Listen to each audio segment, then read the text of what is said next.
¿Son los problemas digestivos la nueva epidemia silenciosa? ¿Por qué es esto? ¿Por qué pasa que cada vez hay más gente así? Para responder a esto hemos juntado a 4 expertos. Asun González, bióloga y asesora nutricional especializada en salud digestiva. Soy muy directa al omeprazol dasivo. Carmen Salas, experta en fermentados y en cocina antiinflamatoria. Se ha perdido mucho los fermentos. Eso también es tener una pequeña farmacia en casa. Victoria Martínez Díaz, médica internista experta en PNI y microbiota. Hasta un 80% de los pacientes que tienen intestino irritable, por debajo, por ejemplo, tenían un SIBO. Y Antonio Carmona, psiconeuroinmunólogo clínico y especialista en salud hormonal y microbiota. Cuando yo tengo una víscera irritada me puede estar provocando un dolor referido y que uno de los síntomas de que hay una irritación en ese tejido me está provocando una lumbar. Si no voy al baño regularmente bien, debo preocuparme. Sí. Los antibióticos causan SIBO y cuando tenemos SIBO nos ponen antibióticos. ¿Esto cómo es, no? ¿Really? Hay muchísima gente que mejora haciendo solo esto. ¿El olor de los pedos puede definir el tipo de SIBO que tengo? Sí. Antes de empezar me gustaría contarte algo personal que hasta hace menos de 2 años me daba mucha vergüenza admitir. Estaba de mal humor constantemente, iba fatal al baño, me costaba muchísimo mantener la atención y encima me lesionaba constantemente. Te cuento esto porque lo conseguí solucionar con mucho esfuerzo, con hábitos saludables y con 4 suplementos de B-Levels que para mí hoy son indispensables. Triple magnesio, con el que descanso mejor que cuando tenía 18 años. Creatina, con la que entreno como una bestia y encima me permite mantener el foco. Omega 3, con el que sé que mi cerebro está nutrido. Y colágeno, con el que blindo mis articulaciones y mantengo mi piel sana y joven. Estos son mis básicos y quizás también puedan ser los tuyos. Con el código Hoguera tienes un 5% de descuento en toda la web de B-Levels. Empezamos con el podcast.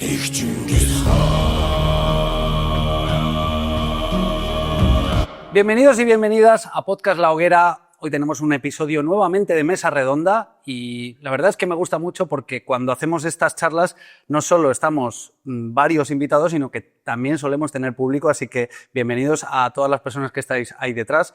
Hoy vamos a hablar sobre un tema que nos concierne a todos, que es la salud del tubo digestivo y todos esos malestares de hinchazón después de comer y todas las enfermedades y etiquetas asociadas que nos dan cuando acudimos al médico, ¿no? Entonces, para ello, os voy a presentar desde mi derecha hacia mi izquierda. Tenemos con nosotros a Asun González, ella es bióloga y nutricionista funcional. Carmen Salas, experta en alimentación antiinflamatoria. Tony Carmona, segunda vez en Podcast La Hoguera. Él es experto en hígado, experto en hígado y en microbiota, tema del que hoy hablaremos de forma central. Y por último tengo aquí a mi izquierda a Victoria Martínez Díaz, médico internista y también máster en psiconeuroinmunología clínica y en microbiota. Vaya repertorio tenemos hoy aquí para hablar del tema y de la pregunta que todo el mundo se hace. ¿Por qué cada vez hay más personas con malestar intestinal después de comer, con hinchazón? Me siento mal.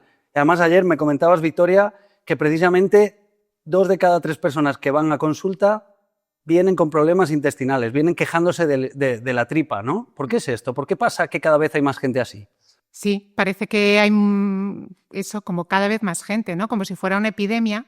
Yo no sé también si es que la gente consulta más y antes a lo mejor se tendía a normalizarlo, ¿no? Porque yo, muchos de mis pacientes, cuando les pregunto por sus antecedentes familiares, me dicen, mi madre del estómago toda la vida. Digo, ¿pero qué diagnóstico tienen? Y me dice, ninguno porque lo considera normal. Y ya está, y se ha aguantado y así ha estado toda la vida, ¿no? Y yo creo que hay más conocimiento, ¿no? Y sobre todo que hay divulgación, ¿no? Hay mucha gente divulgando y el SIBO, por ejemplo, pues es una entidad que antes estaba presente pero muy poco conocida y ahora hay mucha gente pues que dice, pues lo mismo tengo SIBO, ¿no? Y entonces va a una consulta. Yo creo que es un poco... Hablaremos de SIBO, hablaremos de disbiosis intestinal, de esos microbios que hay ahí.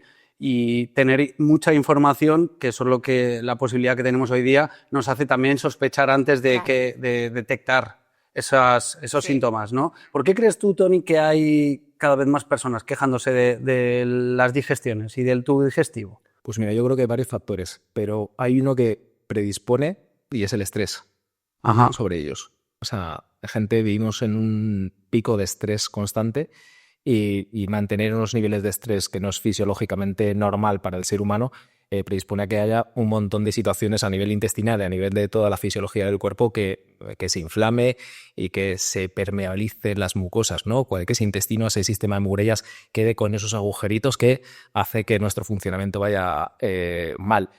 También los malos hábitos, ¿no? Los ultraprocesados, ¿no? A los que estamos expuestos, el estilo de vida respecto a lo que comemos, pues es un factor a tener en cuenta que bueno, tenemos mucha información, pero todavía hay mucha gente que no sabe gestionar bien todos esos factores a los que estamos expuestos. Más allá de que pueda haber situaciones individuales en cada persona que haga que para algunas personas algunos alimentos funcionen mejor o algunas dietas y que para otras no. Luego hablaremos de alimentos o alimentación antiinflamatoria, de qué es lo mejor que puedo optar para llevarme a la boca para tener una buena microbiota, pero para eso tenemos a las expertas, también autoras del último libro, ¿Qué como consigo? Y según Toni, hay un causante que es el estrés, muy importante. Según Victoria, también tener tanta información o tener mucha información hace que acudamos también antes al médico. Según vosotras, ¿cuáles son las causas de que haya una mayor prevalencia últimamente en personas que acuden al médico con problemas intestinales? Pues efectivamente, al final es un mix de cosas entre que se sabe más, se diagnostica más, la gente ya no se conforma tanto como antes, que es verdad que siempre tenemos familiares, yo de toda la vida, fatal, bueno, pues ya llega un punto que dices, bueno, pues no me voy a conformar y eso está fantástico. Y así, resumiendo mucho el estilo de vida y la alimentación, la mala vida que le damos a la microbiota, eso juega un papel súper importante, pero no solo en problemas de la microbiota, sino en problemas de salud crónicas, modernas, todas estas enfermedades crónicas que a día de hoy no te matan de una infección o de algo, de un accidente muy agudo, pero que las vamos sufriendo todos los años y es la mala vida que les damos al final, porque estamos un poco fuera de nuestro entorno biológico. Yo aquí ya saco la vena biológica evolutiva y claro, estamos un poco fuera de nuestro entorno, mucha ciudad, mucho ultraprocesado, cosas que nunca jamás había en la evolución y claro, estamos pagando un poco la facturita. Sí, sobre todo vivir en un entorno que no es natural es algo que nuestro organismo, tanto a nivel sistémico general como a nivel interno, microbiano, lo percibe, ¿no? Lo nota, no a corto plazo de forma aguda quizá, pero sí en la acumulación del tiempo, ¿no? ¿Qué opinas, Carmen? Sí, yo lo llevo un poco también a mi parte, a la cocina, que aparte del ambiente en el que vivimos, luego también creo que se ha dejado mucho de llevar buenos alimentos a casa, cocinar en casa, algo que hacían también nuestras abuelas, abuelos, y se ha perdido mucho mi tema, los fermentos. Eso también es tener una pequeña farmacia en casa. Entonces hemos cambiado a productos, a alimentos ultraprocesados, todo eso también, aparte de vivir en un ambiente que desde fuera ya no nos ayuda, si desde dentro tampoco, pues ya es un mix de todo. Hemos juntado el entorno en el que vivimos, el estrés, que viene propicio también de un entorno poco natural, tener mucha información que también lo hemos creado nosotros y esto acaba con me duele la tripa, me siento hinchado. No solo después de comer, que todo lo que como decías también, Victoria, ayer, me siento como una embarazada después de comer, sino en el día a día. De hecho, hablábamos también de la circunferencia abdominal, que es un predictor de enfermedad cardiovascular. Y lo voy a sacar ahora. Luego vamos a hablar ahora de el diagnóstico colon irritable o síndrome del intestino irritable, que esto se lanza ahí como si fueran pipas a la gente. Pero vamos a jugar un juego antes de nada, que es, ¿os habéis preguntado alguna vez cuánto mide vuestra cintura, vuestro perímetro abdominal? Según estos estudios, ahora donde salen las caras rojas, según estos estudios, para empezar, vamos a ver, incluso en hombres, la circunferencia abdominal mayor o igual a 109 centímetros implicó un riesgo de mortalidad de un 50% mayor, o igual a 3 años menos de esperanza de vida sobre los 40 años, es decir, 109 centímetros de perímetro abdominal. Vale, yo no me lo he medido nunca, yo creo que 109 yo creo que no llego ahí, ¿vale? Yo estoy bastante contento con el perímetro abdominal, pero es verdad que hay días que me miro de perfil en el espejo y digo, ojo, en mujeres, ¿cuánto creéis? 90. Sí, a partir de 90 a 100. Máximo 90 a 100, o sea, un poco menos que el hombre, ¿no? Sí, claro. O sea, patológico es a partir de 82, creo, en la mujer. Y ya a partir de 82, ¿eh? Sí. Sacad el metro desde casa y medís, y si tenéis más de 82, La doctora Victoria nos está diciendo que es patológico. Pero se mide se coge el ombligo, una circunferencia, se coge la cadera, otra circunferencia, y el punto medio entre ombligo y cresta ilíaca, ahí es donde se mide. Y luego, claro, por eso Lo digo porque no es la de... No es la parte más fina, ¿no? No cojas la parte más fina y cojas aire. Eso. Y metas ombligo para adentro. Oye, que estoy justo en 82, espera, 81. Estoy dentro de los estándares. Bueno, según esto, más o igual a 94 centímetros en mujer elevó el riesgo eso sí, en un 80% el riesgo de mortalidad. Es un indicador bastante sencillo, no tenemos que ir a hacernos analíticas. Y no solo digo esto porque hagamos una medición abdominal y esto sea un indicador de estar gordito o de tener grasa, sino porque vemos hoy día mucha gente que no está gorda a simple vista, no tiene obesidad, no tiene retención de grasa, pero tiene la barriga inflada. Y esto es un indicador de inflamación. Y la etiqueta más recurrente es síndrome del colon irritable, todas esas enfermedades o etiquetas que nos colocan, como también gastritis, inflamaciones del páncreas, del hígado. Bueno, vamos a hablar sobre esto. Bueno, ahora también hay mucho hígado graso no alcohólico, también relacionado con todo eso, en gente joven, también pues chavales que no beben alcohol pero tienen hígado graso. Y delgados metabólicamente enfermos. Sí. Si has llegado hasta aquí en el podcast puede ser porque tus digestiones no sean las mejores. Quizás te han diagnosticado colon irritable, gastritis, acidez estomacal o simplemente te sientes hinchado o hinchada después de cada comida. La fórmula Good Day de B-Levels combina glutamina para regenerar el epitelio intestinal, enzimas digestivas para facilitar la digestión y cúrcuma, jengibre y zinc que te ayudan a mejorar la microbiota, a aliviar molestias y a mejorar la asimilación de nutrientes. Solo tienes que tomar 2 cazos antes de cada comida principal y volverás a disfrutar de una alimentación saludable. Seguimos con el podcast. Bueno, realmente el aumento del perímetro abdominal se debe a la grasa, la que es la peligrosa, o es la grasa visceral, la grasa subcutánea, ¿no? La subcutánea debajo de piel, y la visceral. La peligrosa es la visceral. Uh-huh. Entonces, claro, puedes estar delgado, tener mucha tripa, porque tus órganos, entre órganos, estás acumulando mucha grasa. Esa es la que metabólicamente es muy peligrosa y a nivel cardiovascular te confiere más riesgo. Entiendo que no solo la grasa visceral, sino esa grasa visceral también genera inflamación en los órganos, ¿no? Claro, sí. O sea, se retroalimenta, ya. Efectivamente.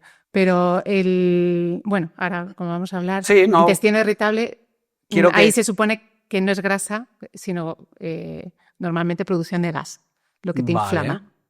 Ok, cuando hablamos de intestino irritable no estamos hablando de grasa visceral, pero podría existir también esa situación, ¿no? Claro, que un paciente tenga las dos cosas. Yo sospecho que mucha gente con intestino irritable tendrá grasa visceral. Sí. ¿Qué preguntas le haríais vosotros a esa persona para saber de dónde vienen las causas? Bueno, yo de primeras no creo que hay un intestino irritable, sino que hay un intestino irritado.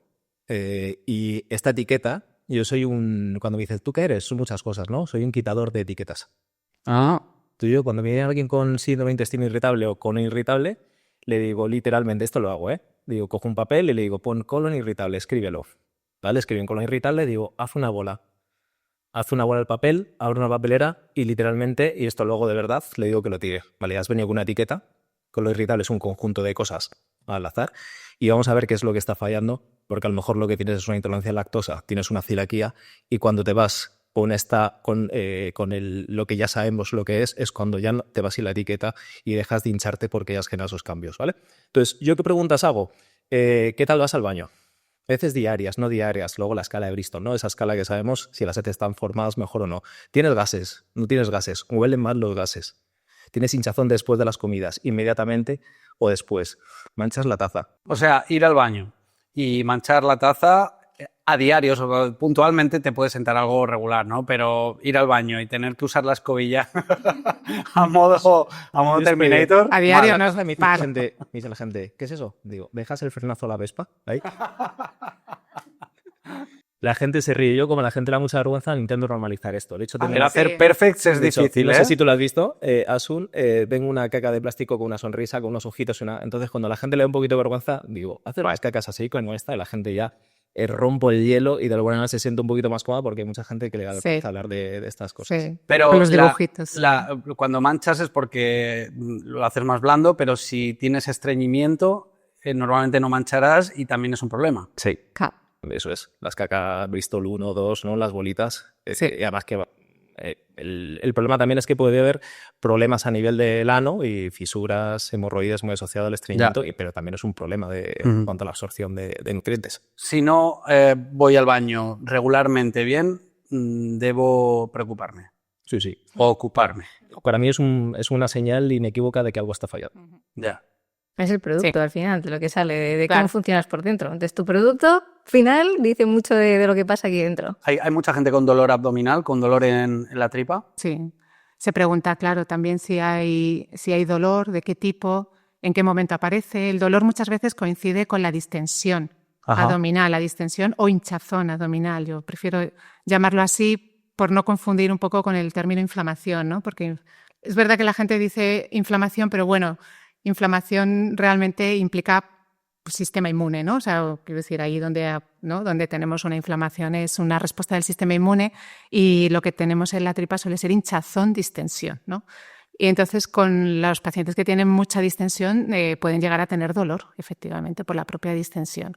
Pero de la distensión y no porque haya una inflamación en alguna zona del tubo digestivo. Depende, porque claro, como estamos hablando ahora mismo en general, hay pacientes que pueden tener dolor porque lo que tienen, en este caso sí, por la enfermedad que tienen, sí que hay una inflamación de la barrera intestinal, o sea, hay una inflamación intestinal. ¿Vale? Ahí es un poco la diferencia, de hecho, yo creo que ¿no? hoy en día hay más dolores extraabdominales. O sea, dolores, gente que tiene un dolor de hoy me duele el hombro, mañana me duele el tobillo, dolores que se mueven porque tu sistema inmune está activo, pero no te tiene por qué doler el tubo digestivo.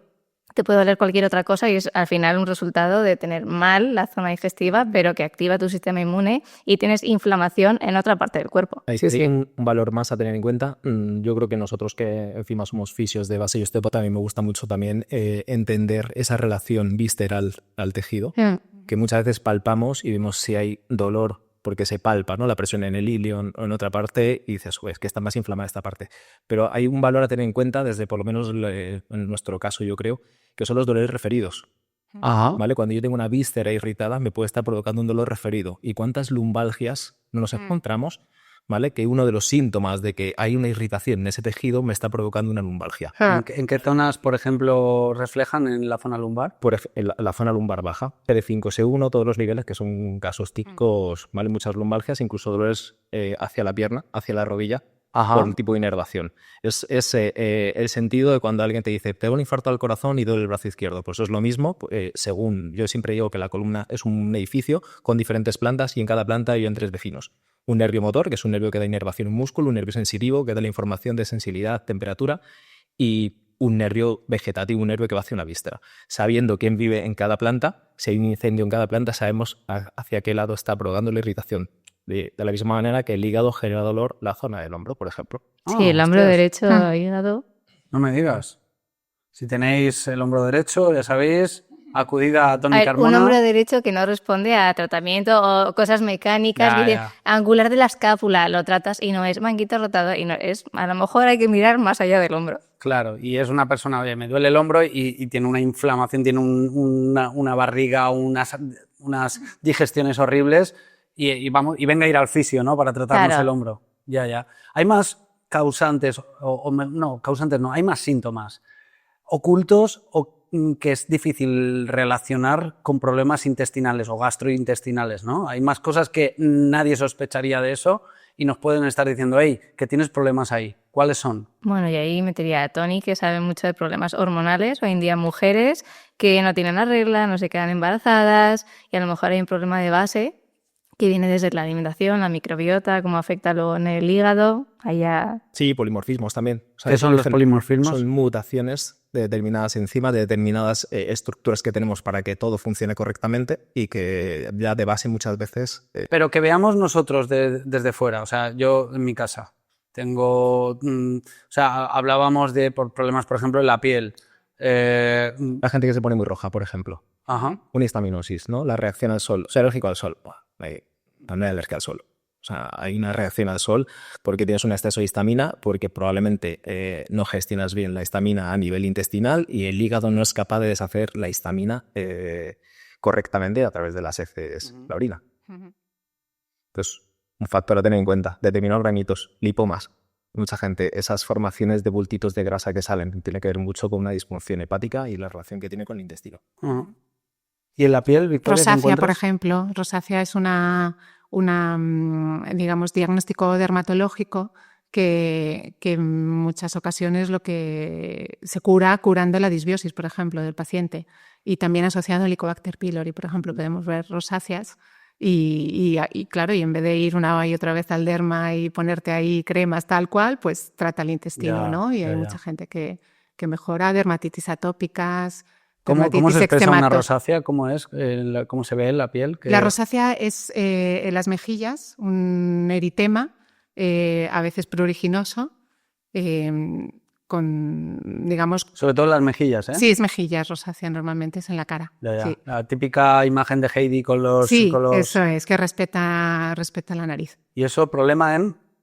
Normalmente, o sea, quiero decir... General tubo digestivo. Se puede asociar a disbiosis. La disbiosis, vale. Es decir, puedes tener, se puede asociar a SIBO, o sea, disbiosis que no sea SIBO, a Helicobacter pylori, por ejemplo, o sea que sería cosas que habría que investigar en un paciente que tiene rosácea, claro. Has dicho antes, Toni, que el colon irritable son los padres.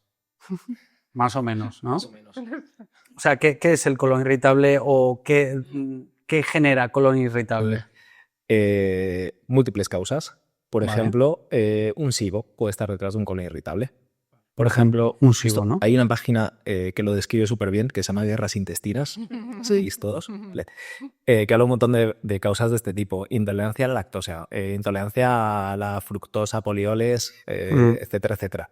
Puede haber una alergia alimentaria sin diagnosticar de base. Puede haber una celiaquía sin diagnosticar de base. Y eso ya tienes un intestino que está irritado. ¿Vale? Que está irritado y que hay una disbiosis, que hay un problema de desequilibrio en la microbiota intestinal. Sí. Entonces, alergias, intolerancias de base que no se han diagnosticado, ¿vale? Ya pueden estar detrás de estos síntomas. Uso de medicamentos. ¿Vale? El uso de medicamentos, de determinados medicamentos, puede predisponer... melón has abierto ahí, ¿eh? Melón. Estamos en época de melones y fruta que hay que abrir. Ahora entramos en los medicamentos y no os vayáis porque recordad que vamos a hablar sobre soluciones, evidentemente, pero sobre todo con soluciones de alimentación antiinflamatoria, que luego veremos si este término también es correcto decirlo. Pero cuando hablamos de alimentos que alteran la microbiota, tanto en qué tipo de alimentos como en qué cantidad de ingestas de comida, Asun, ¿cuál es el, digamos, las barreras que no tenemos que sobrepasar o aquellas barreras que se está saltando la gente habitualmente, por lo cual llega a tener un colon irritable o un SIBO, que es lo que está detrás de ese colon irritable? Pues una que hemos pasado todos por ahí. Yo la primera, que es desayunar, comer y cenar a base de ultraprocesados. Anda que no habré comido fosquitos, tigretones, o sea, me tenía todas kilos, o sea, bueno, aquí me sé todas las marcas, no publié, o sea, eso mal, fatal. Pero vamos, que yo la primera que, pues sin querer, pues es la sociedad, es así. Entonces ya de entrada, ya desde pequeños ya vamos mal. Y si encima tenemos una carga genética que no nos favorece mucho, ¿no? Desde pequeños ya estamos a base de refrescos, ultraprocesados, comida basura, la hamburguesa, las salchichas, todo eso. Pero esto es muy obvio, Asun. Es decir, si una persona, para mí es obvio, evidentemente, y nuestra comunidad, yo... tengo fe en que las 100.000 personas de YouTube actualmente que nos escuchan no desayunan fosquitos y panteras rosas.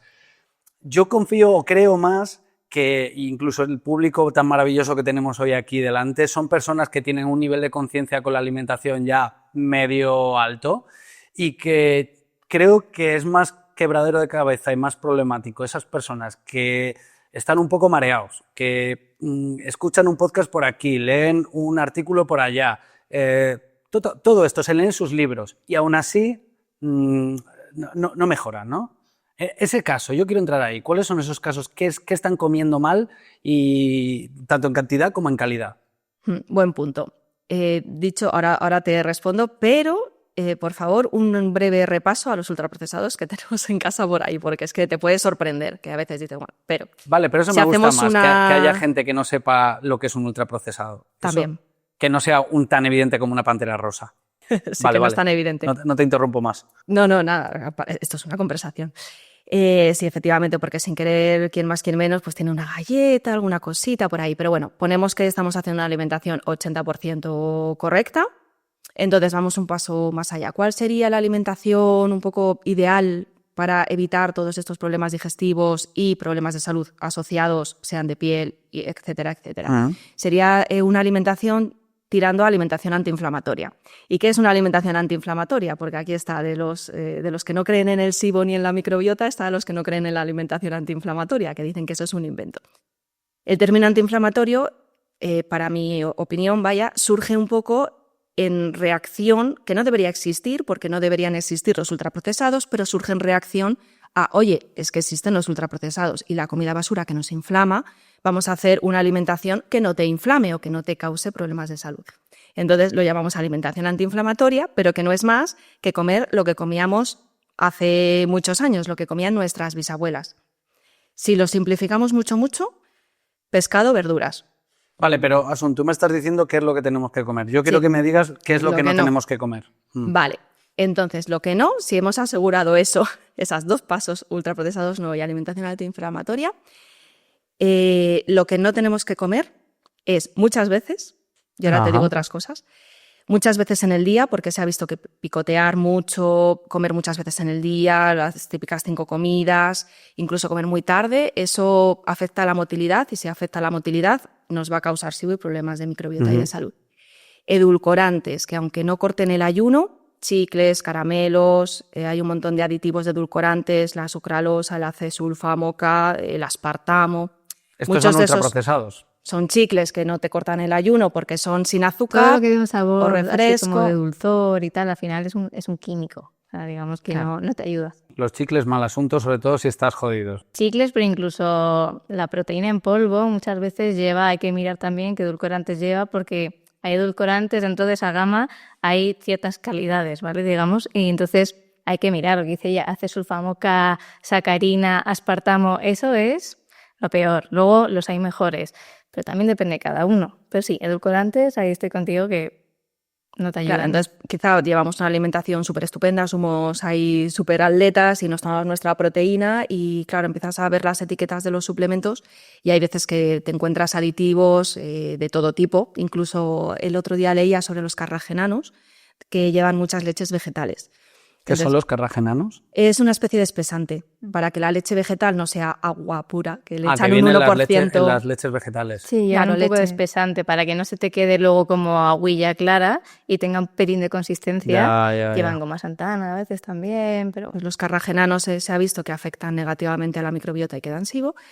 Y la carboximetilcelulosa, bueno, tampoco quiero liar mucho con nombres, pero que seamos conscientes que, oye, podemos estar haciendo todo bien y a lo mejor tener una fuga ¿no? por este tipo de suplementos o de alimentos que nos pensamos que son sanos y luego no lo son tanto. Y puede ser que simplemente por el hecho de comer alimentos que ni siquiera lleven etiquetas, donde no tengas que ver etiqueta, evidentemente, como yo digo, ver el bosque y o que los árboles no me tapen la visión del bosque, ¿no? Me doy un paso atrás, miro un zoom out de toda mi alimentación y digo, oye, quito todo lo que tenga etiquetas y como verduras, como carne, como pescado, que no tenga que ver de qué está hecho, qué compuestos tiene. Que yo haga ese movimiento, ¿creéis que va a mejorar sustancialmente mi microbiota, mi estado microbiota? Sí, 100%. Siempre, sí, sin sin duda. 100%. Y en el caso de las personas que ni haciendo eso, porque soy consciente que hay muchas personas que habrán dado ese paso ya hace tiempo y siguen mareados de arriba para abajo con problemas, desde el punto de la alimentación podemos intervenir en ese estado inflamatorio, en ese estado patológico del tubo digestivo. Yo aquí voy a abrir otro melón también, porque sí, o sea, se pueden hacer cosas, pero antes de indicar tal o cual dieta, estaría muy bien, si esto no lo han hecho antes, que les viera un doctor, un médico que esté actualizado, como la doctora Victoria, como puede ser Tony, que pase en consulta, que esté actualizado en microbiota, vaya. ¿Por qué? Porque luego ya con un diagnóstico el nutricionista, el dietista puede decir, vale, pues mira, para ti te va a ir muy bien una dieta carnívora, X tiempo, ¿vale? Estamos hablando siempre de dietas terapéuticas y que van a ser lo más limitadas en el tiempo hasta que es lo más cortas posible y siempre reintroducir, que luego hay muchos desastres por ahí, sea carnívora, sea FODMAP, sea vegetariana, o sea, llámalo como quieras. Eso va a ser una dieta terapéutica, pero necesitamos antes, y es una lucha que tenemos mucho los que nos dedicamos a nutrición, tenemos antes que descartar muchas otras cosas. Un cáncer, una enfermedad inflamatoria intestinal, una celiaquía, a lo mejor no tenemos nada, con suerte. Y mucha gente, claro, acaba mareada porque acaba de consulta en consulta, unos le dicen que no tiene nada, otros que tal. Bueno, hay que mirar, que para eso están con los profesionales actualizados, pero hay que descartar muchas cosas. Y hay veces que uno siente que ha perdido el tiempo, entre comillas, pues he ido al doctor y no tengo nada. No, has hecho un trabajo muy importante que es que no tienes cáncer, que no tienes una enfermedad inflamatoria, que no tienes celiaquía. Eso hay que hacerlo, aunque te salga negativo. ¿Que no tienes nada? Bueno, pues posiblemente sea un problema de microbiota, o sea, un problema más funcional, o sea, un problema de páncreas, de hígado, algo más funcional. Pero todo el trabajo médico previo hay que hacerlo. Y aquí lanzo aquí Yo ayer comentaba con Victoria precisamente esto, que buscar necesariamente un diagnóstico médico es como buscar que el cuerpo se haya roto en alguna parte del sistema y que si no se ha roto, los síntomas que estoy teniendo no valen como para entender que hay ciertas cosas que está haciendo que mi cuerpo me avise de que se está acercando a romperse. Es decir, que el sistema médico solo está creado o solo está preparado para detectar cuando ya te has roto. Pero claro, tú vas al médico y si no te has roto, pero tienes síntomas de que te vas a romper, te dicen colon irritable, omeprazol, para casa. Bueno, el colon irritable, como hablábamos ayer, es que es un diagnóstico de signos y síntomas solo, es decir, solo es sindrómico, pero no va a la causa. Luego de ese intestino irritable tú tienes que determinar qué es lo que está pasando. Entonces, según estudios, depende, ¿no? Pero hasta un 80% de los pacientes que tienen intestino irritable, por debajo, por ejemplo, tenían un SIBO. Otro 20% ya entra a lo mejor en causas menos frecuentes, como puede ser pues, parásitos, celiaquía, enfermedad inflamatoria intestinal, otras enfermedades crónicas, ¿no? Que afecten el intestino. Llegas, lo primero, a determinar la causa, vas a tratar al paciente de forma que no vuelva a tener síntomas, ¿no? No poner intestino irritable, que se ponen ciertos fármacos tipo parche para quitar los síntomas, pero no van a la causa. O sea, ¿tú le dirías a un paciente, le dirías, oye, ¿tienes intestino irritable? No, yo, o sea, normalmente nunca hago ese diagnóstico. Hago un diagnóstico etiológico, un diagnóstico de la causa. Y luego, claro, no es porque queramos asustar a nadie, porque realmente al final se ve que de ese 80% de pacientes que lo que tienen por debajo es un SIBO, que no todos, que también hay que decir que a veces está sobrediagnosticado el SIBO, ¿no? Que ahora, antes se decía intestino irritable, ahora se dice SIBO. Todo es SIBO. Y a veces no hay SIBO. A veces hay SIBOs que están sobre otra condición subyacente. ¿Vale? O sea, son diferentes capas, ¿eh? Hay muchos celíacos con SIBO, hay mucha enfermedad inflamatoria con SIBO, hay parásitos con SIBO. Entonces luego subyace, ¿no? La otra causa se mantiene. Entonces no es por asustar, pero sí que yo creo que hay que hacer por lo menos pues, un despistaje, ¿no? Y que un paciente no arrastre estos síntomas o que no vuelva al SIBO, también teniendo en cuenta que al final, o sea, SIBO hay que definirlo como consecuencia de otra situación, digamos, anómala. No por sí mismo de repente aparece, ¿no? Sino que hay otra situación. Entonces es la situación que tienes que identificar. Y ya cuando tú lo has identificado, pues tratar bien ese SIBO. Claro, lo que veo es que al final estamos identificando y estamos diagnosticando, nosotros los médicos o la medicina diagnostica una fotografía de un estado no deseado y con ese estado no deseado ponemos una pauta farmacológica para mitigarla, para eliminarla, cuando en realidad lo que yo veo que es que deberíamos, y ya me corregís vosotros si no es así, deberíamos es ver qué hábitos o qué cosas estamos haciendo en el día a día, qué vídeo, no qué foto, qué vídeo detectamos que nos está llevando a tener esa fotografía de un estado no deseado, ¿no? Por supuesto, claro. Tienes que en principio ver todo, saber al paciente cuál es su estilo de alimentación, cuántas veces come, cuánto ayuno nocturno deja, cuánto deporte hace, tiene conflictos, están haciendo el móvil en el trabajo, no duerme. Luego también tienes que hacer la película que decimos en PNI, ¿no? ¿Cuándo empezaron los síntomas? ¿Qué pasó antes de empezar los síntomas? No es lo mismo un paciente que ha tenido una gastroenteritis y luego tiene un SIBO que el paciente que a lo mejor te cuenta que desde los 16 tiene problemas digestivos. Entonces, ¿qué pasó cuando empezaron los síntomas? ¿Qué tomaste? ¿Qué no tomaste? ¿Qué vienes tomando? Por supuesto. Que ahí entra, ¿no? Eso, Vamos a entrar en parte de dietas terapéuticas, llamémoslo así, o dietas asociadas a un estilo de vida más saludable que llevamos a cabo y que aún así no nos hacen sentirnos bien. Por ejemplo, sé que se comenta que la dieta carnívora puede funcionar bien para restablecer el orden a nivel intestinal, eso por un lado, o por otro lado también se lee por ahí que la dieta vegetariana en un estado de microbiota alterada puede no ser lo más correcto o es una dieta que puede generar al menos más malestar a corto plazo, ¿no? ¿Qué opináis de estas dos visiones de dieta que a su vez son muy contrapuestas? Pues mira, las dos y ni una ni otra, es que depende de la situación. Tan bien y tan mal se pueden hacer una dieta carnívora, se puede hacer fantásticamente bien o fantásticamente mal, igual que una dieta vegana. Entonces, cualquiera de las dos mal hechas te puede causar muchos problemas digestivos. De hecho, hay muchos SIBOs, muchos problemas por dietas carnívoras mal hechas o veganas mal hechas o muy mantenidas en el tiempo. Entonces, por eso somos muy pesados siempre y decimos, por favor, contratad un buen profesional que os guíe, porque igualmente que con SIBO hemos visto muchas dietas FODMAP llevadas años y años y años y que luego las dietas no curan, ¿vale? O sea, si de entrada, una dieta bien hecha, ¿vale? Una dieta antiinflamatoria, comer bien, hacer bien el estilo de vida, eso sí te cura. Pero una dieta terapéutica se suele decir que no cura, por lo menos en el SIBO. Te alivia los gases. O sea, entonces, una dieta carnívora, como no tiene alimentos, carbohidratos que fermentan las bacterias, ¿no? Aquí ya metemos el término que no tienen FODMAP, fibras, ¿no? No tienen fibras, que son su alimento favorito. Entonces, una dieta carnívora se puede utilizar para SIBO como una FODMAP un poco, digamos, al extremo. También se utiliza para gente que tiene problemas autoinmunes. Bueno, tiene sus indicaciones. ¿Qué es una dieta FODMAPs?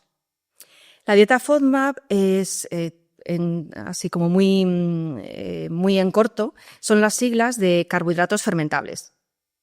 O sea, la F es de fermentable, oliol, o sea, son como carbohidratos de distintas longitudes que fermentan la microbiota. No todos los carbohidratos son iguales, claro, entonces no es lo mismo el azúcar de mesa que el brócoli, ¿no? Eso ya intuitivamente sí lo sabemos.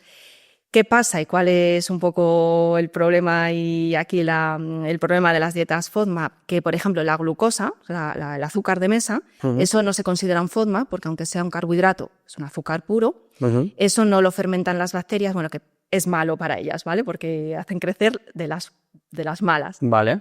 Pero digamos que eso lo absorbe el cuerpo humano, tú lo absorbes y eso no queda libre para ellas, entonces no se considera un FODMAP. Vale. ¿Qué se considera un FODMAP? Lo que tú no absorbes tanto y queda como más disponible para ellas. Puede ser la lactosa, la fructosa, se absorbe en parte, pero ellas lo pueden fermentar. ¿Qué alimentos tienen o son ricos en FODMAPs?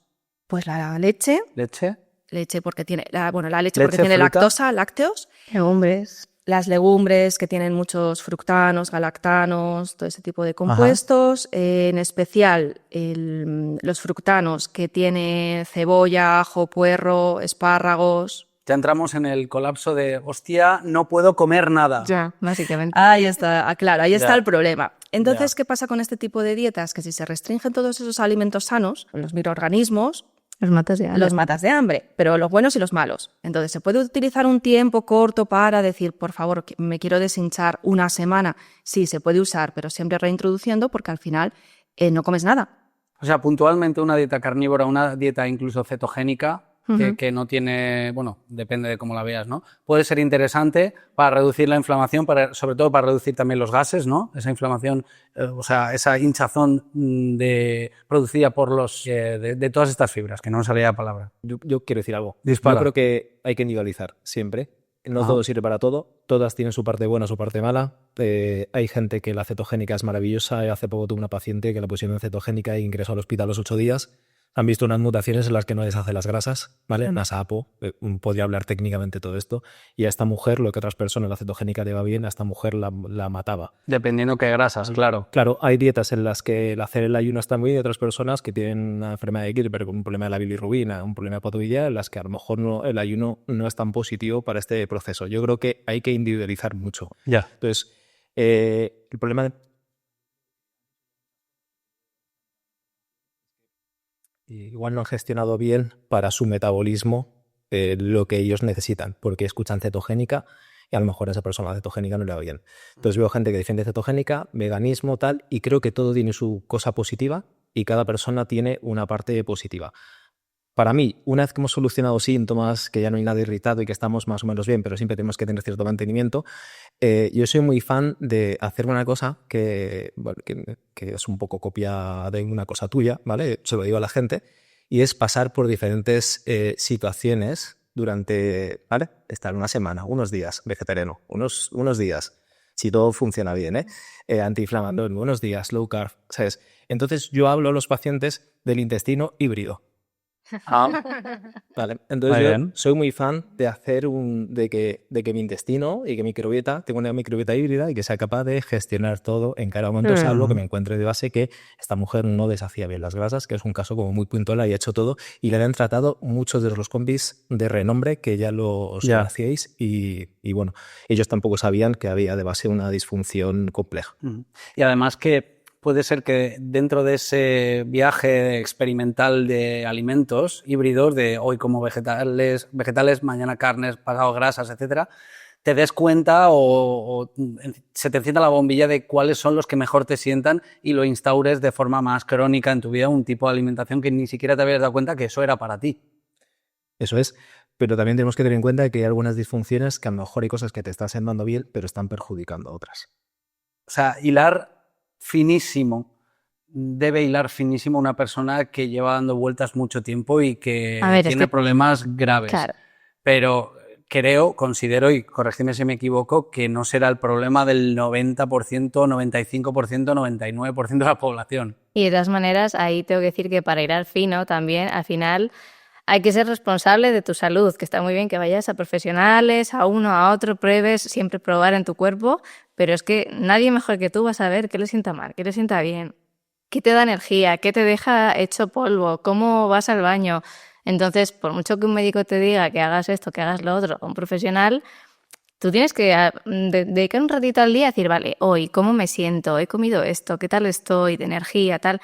También la gente no se da cuenta. No se autochequea, ¿no? Claro, a mí gente que me pregunta, en plan, ay, ¿qué comes? ¿Y cómo lo haces? ¿Y tomas adaptógenos?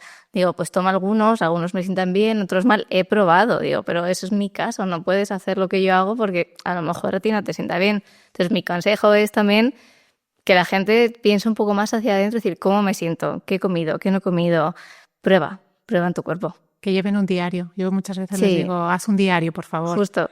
Porque, claro, si un día el tomate te ha sentado mal, pero luego 3 días no te ha sentado mal, no, luego el tomate a veces me sienta mal, a veces me siento, pues, no sé, haz un diario. Yo siempre les digo, haz un diario, por favor. Sí, y ahí vas identificando. No solo porque no te acuerdes, sino porque además tendemos mucho a contarnos mentiras sobre lo que comemos. No porque queramos mentir, sino porque ni siquiera prestamos atención a los pecados capitales. Sí. Yo qué sé, si comes pan 3 veces al día, todos los días, y dices, no, si yo como saludable, porque ves la ensalada al lado del pan y te olvidas del pan todos los días, ¿no? Sí. Entonces, Sergio Fernández siempre dice, cuéntate verdad, siéntate y cuéntate la verdad, mirándote a la cara. Claro. Y eso nos va a revelar mucha verdad. Además, somos muy tendientes también a poner, me siento mal y pongo cosas, es decir, por eso también iba por aquí mi pregunta de, utilizo dietas o utilizo diferentes tipos de alimentación para solucionar problemas que tengo, y yo también una de mis definiciones de salud es minimalismo, es decir, quitar todo lo posible, no poner, sino quitar. Siempre. Pero claro, vamos al médico con problemas intestinales y no solo no nos buscan la causa real, sino que nos ponen fármacos. Vamos a hablar de fármacos. Los más comunes que nos ponen cuando tenemos problemas intestinales, acidez de estómago, por ejemplo, y que generan en nuestro organismo, en nuestra salud, en nuestra microbiota. El omeprazol es un fármaco muy utilizado que se utiliza en muchas ocasiones, digamos, fuera de indicación, ¿no?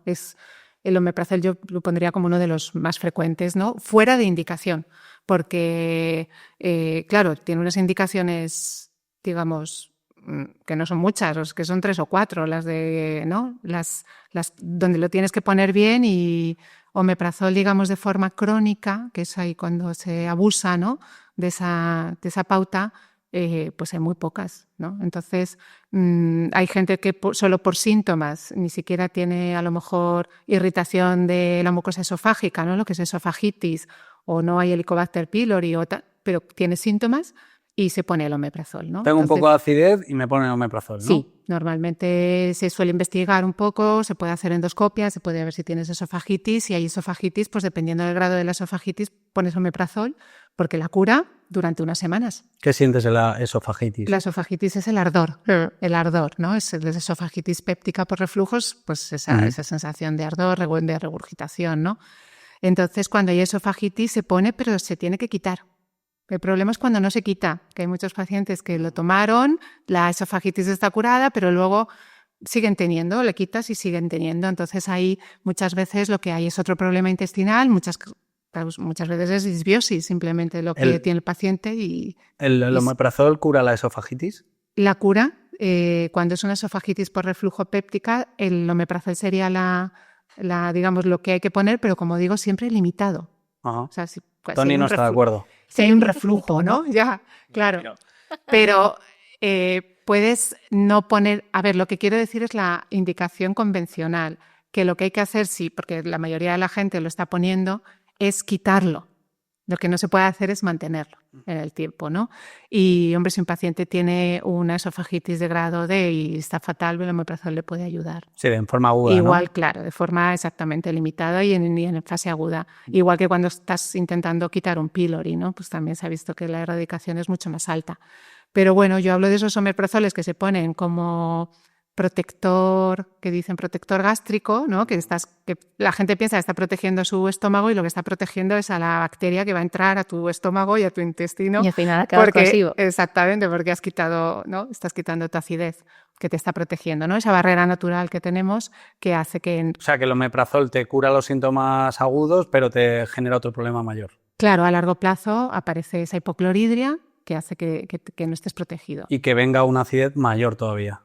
Bueno, la hipocloridria lo que tiene es síntomas muy parecidos a la acidez. Entonces, también se da la circunstancia de que muchos pacientes que lo que tienen es lo contrario a la acidez, la hipocloridria, se les pone omeprazol y empeoran sus síntomas, porque realmente se parece mucho sintomáticamente. Y no se comprueba si lo que hay es lo contrario, hipocloridria.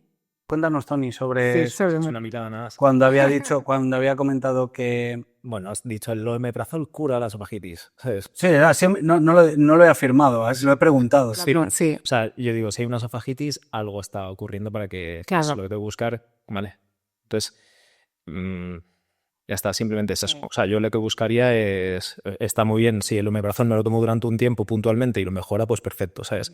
Pero si una esofagitis es que algo ha pasado. Has hinchado alcohol, la fiesta del pueblo, pues igual lo que deja hacer es no tomarte el alcohol, aunque hay gastos que pueda servir, ¿vale? O has tomado, el agua estaba contaminada y has cogido algún bichito que luego te puede dar guerra, ¿sabes? Pues bueno, hay que ver ¿vale? O sea, tengo esofagitis. De la péptica, claro, eso sería la péptica. Pero efectivamente es que los reflujos, si el paciente no tiene esofagitis y no le tienes que poner omeprazol, y hay mucho reflujo que mejora, yo lo veo en mis pacientes, que mejoran mucho cuando tratas intestino. O sea, me refiero cuando tratas SIBO, cuando tratas colon, el reflujo desaparece. Y hablabas de la diferencia entre hipocloridria. Sí. ¿Cómo se diferencia una y otra? Bueno, la hipocloridria hay un test casero muy fácil de hacer que es el del bicarbonato, el de tomarte una cucharada de bicarbonato en un vaso de agua y tienes que eructar. Si tu jugo gástrico es ácido, no tienes hipocloridria, tienes que eructar. Normalmente entre 3 y 5 minutos. Entre 3 y 5 minutos tienes que eructar, ¿no? Si no eructas, tienes hipocloridria. Todo el mundo... Este test, a hacerlo en casa. A por bicarbonato, sí. A probar si tenemos hipocloridria. Sí. En ayunas, por la mañana. En ayunas, claro. Sí, normalmente se recomienda también repetirlo, a lo mejor 3 días más o menos, para ver un poco... Esto, si tienes hipocloridria no eructas. No eructes. ¿Y la hipercloridria? ¿Qué sientes? ¿Cuáles son los síntomas? Aquí supongo que será acidez, ¿no? Es que hipercloridria realmente... no es tan habitual. Ese término, claro, sería más bien hipersecreción gástrica, que son algunas enfermedades rarísimas donde los pacientes tienen un exceso de ácido, pero lo normal no es tener exceso de ácido, es tener el ácido normal y que de alguna forma, por tu vida, tus hábitos, tu SIBO, tú lo que sea, lo que tienes es una apertura del esfínter y un reflujo esofágico. Y ahí es cuando vienen los síntomas de pirosis. Pero el ácido es el normal, quiero decir, el ácido tiene que estar ahí. ¿Y la apertura del esfínter se produce también no solo por la acidez, sino por comer muchas veces?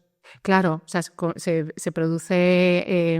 ¿Y comer mucho? ¿Es comer hasta estar muy por lleno? Por supuesto, claro. Eso ya es, claro, como anatómicamente. Si comes y tu estómago no llega, ¿no? a un momento, sí, puedes efectivamente sentir esa regurgitación. No me quiero ir del... No sé si tenías algo más que añadir. No me quiero ir del omeprazol, Toni, o bueno, Asun y Carmen, si queréis añadir algo. Yo quiero preguntar cómo afecta el omeprazol al hígado y a la microbiota. Y yo creo que al cambiar simplemente el pH, esa relación entre la comunicación entre el estómago y la vesícula ya está alterada. Y la vesícula al final es un depósito de jugos de sales biliares que vienen del hígado que forman parte de la digestión, ¿vale? En la primera porción del intestino delgado, que es el duodeno. Entonces hay una... A ver, perdona, explícamelo otra vez de cero, que lo entienda bien porque me he perdido. Hígado para damis, ¿vale? Claro. O sea, yo en este tema estoy verdísimo, ¿vale? ¿Rebobinamos? Sí, rebobinamos. Venga, explícanos. El omeprazol, mantenido el tiempo además, provoca un problema de falta de acidez en el estómago. Vale. Sí. El estómago y la vesícula biliar tienen una comunicación directa. Están encargados de esa transformación, ¿no? del contenido alimenticio. Entonces, ¿cuál es la función de la vesícula biliar? Pregunta de examen, de la universidad. Almacenar bilirrubina, sales biliares, jugos biliares, que son los encargados, producidos especialmente en el hígado, producidos para deshacer, transformar ese contenido que va a pasar del estómago al siguiente compartimento, que es el duodeno, la primera porción del intestino delgado. Vale. Entonces, estabas con que... Hay una comunicación bastante directa cuando se está fermentando todo en el estómago, ¿vale? Se está mandando cierta información para que la vesícula se vaya activando y vaya segregando esos jugos para que cuando pase el contenido se añadan y deshagamos las grasas y un montón de cosas. También la vesícula sirve para deshacer hormonas que ya hemos utilizado y como un vehículo para transformar más cosas hacia el tubo digestivo, que es la carretera por la que se tienen que ir cosas. Y aquella carretera, la que si preguntamos cómo termina la carretera, sabemos, nos da mucha información al respecto. Por ejemplo, las heces blandas pegajosas, ¿no? En la que puede haber un exceso de grasa. Y aquí la vesícula puede estar muy relacionada. Entonces, el omeprazol me genera una alteración en la función del estómago, puede haber una alteración en la señalización o en la función de la vesícula. Están relacionadas. Y a nivel de microbiota, ¿cómo afecta el omeprazol o esa disrupción que estás explicando? ¿Cómo puede llegar a alterar el intestino? O la microbiota, mejor dicho. Te soy muy directa, el omeprazol da SIBO. ¡Hala, ya tengo el titular! El omeprazol da SIBO, bueno, y muchos otros fármacos también, ¿vale? No esto es solo del omeprazol. Desde luego que si hay una indicación, pues hay una indicación. Lo primero, como decíamos antes, son las causas médicas y si tienes una úlcera, pues para eso está el omeprazol, ¿vale? O sea, si tienes una úlcera, sí tiene cabida el omeprazol. Sí, por pero supuesto. 10 días, claro, que es claro, lo que hay que puntualizar, que hablamos de justo, o sea, semana, 10 días. Eso es, o sea que los fármacos están ahí para ayudar cuando los necesitamos y tienen sus indicaciones, claro que sí. ¿Qué pasa? Que como nos decía la doctora, pues se abusa o no se quita o se mantiene mucho tiempo, eso no, igual que no vamos a estar tomando antibióticos toda la vida, se toman un tiempo y el omeprazol se toma un tiempo. ¿Qué pasa cuando cortas? Porque el pH natural, normal del estómago es 1, 3 en un pH, o sea, más ácido que eso no hay. Entonces, cuando cortas esa barrera natural, primero, no estás digiriendo. Segundo, esa barrera natural no está funcionando y te están pasando microorganismos quizá no tan amigables hacia el intestino y el pH se está alterando, entre otras muchas cosas. Hay mala absorción de vitaminas, de B12, de magnesio.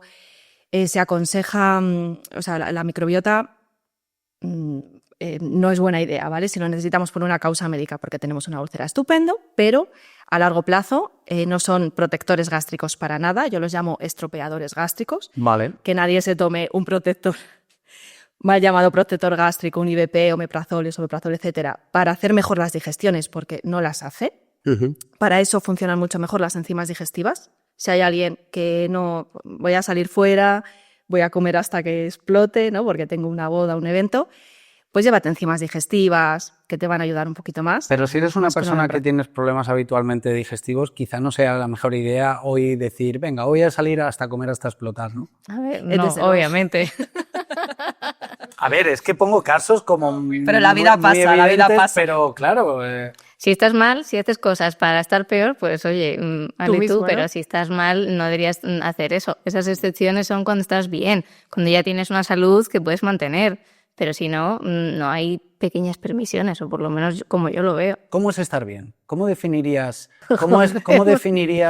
un proceso alimenticio que te haga sentirte bien? ¿Qué siente una persona que se siente bien? Porque parece tonta esta pregunta, pero quizá no lo es tanto porque la gente que está mal siente que está bien, o a no ser que esté agudamente o muy mal, ¿no?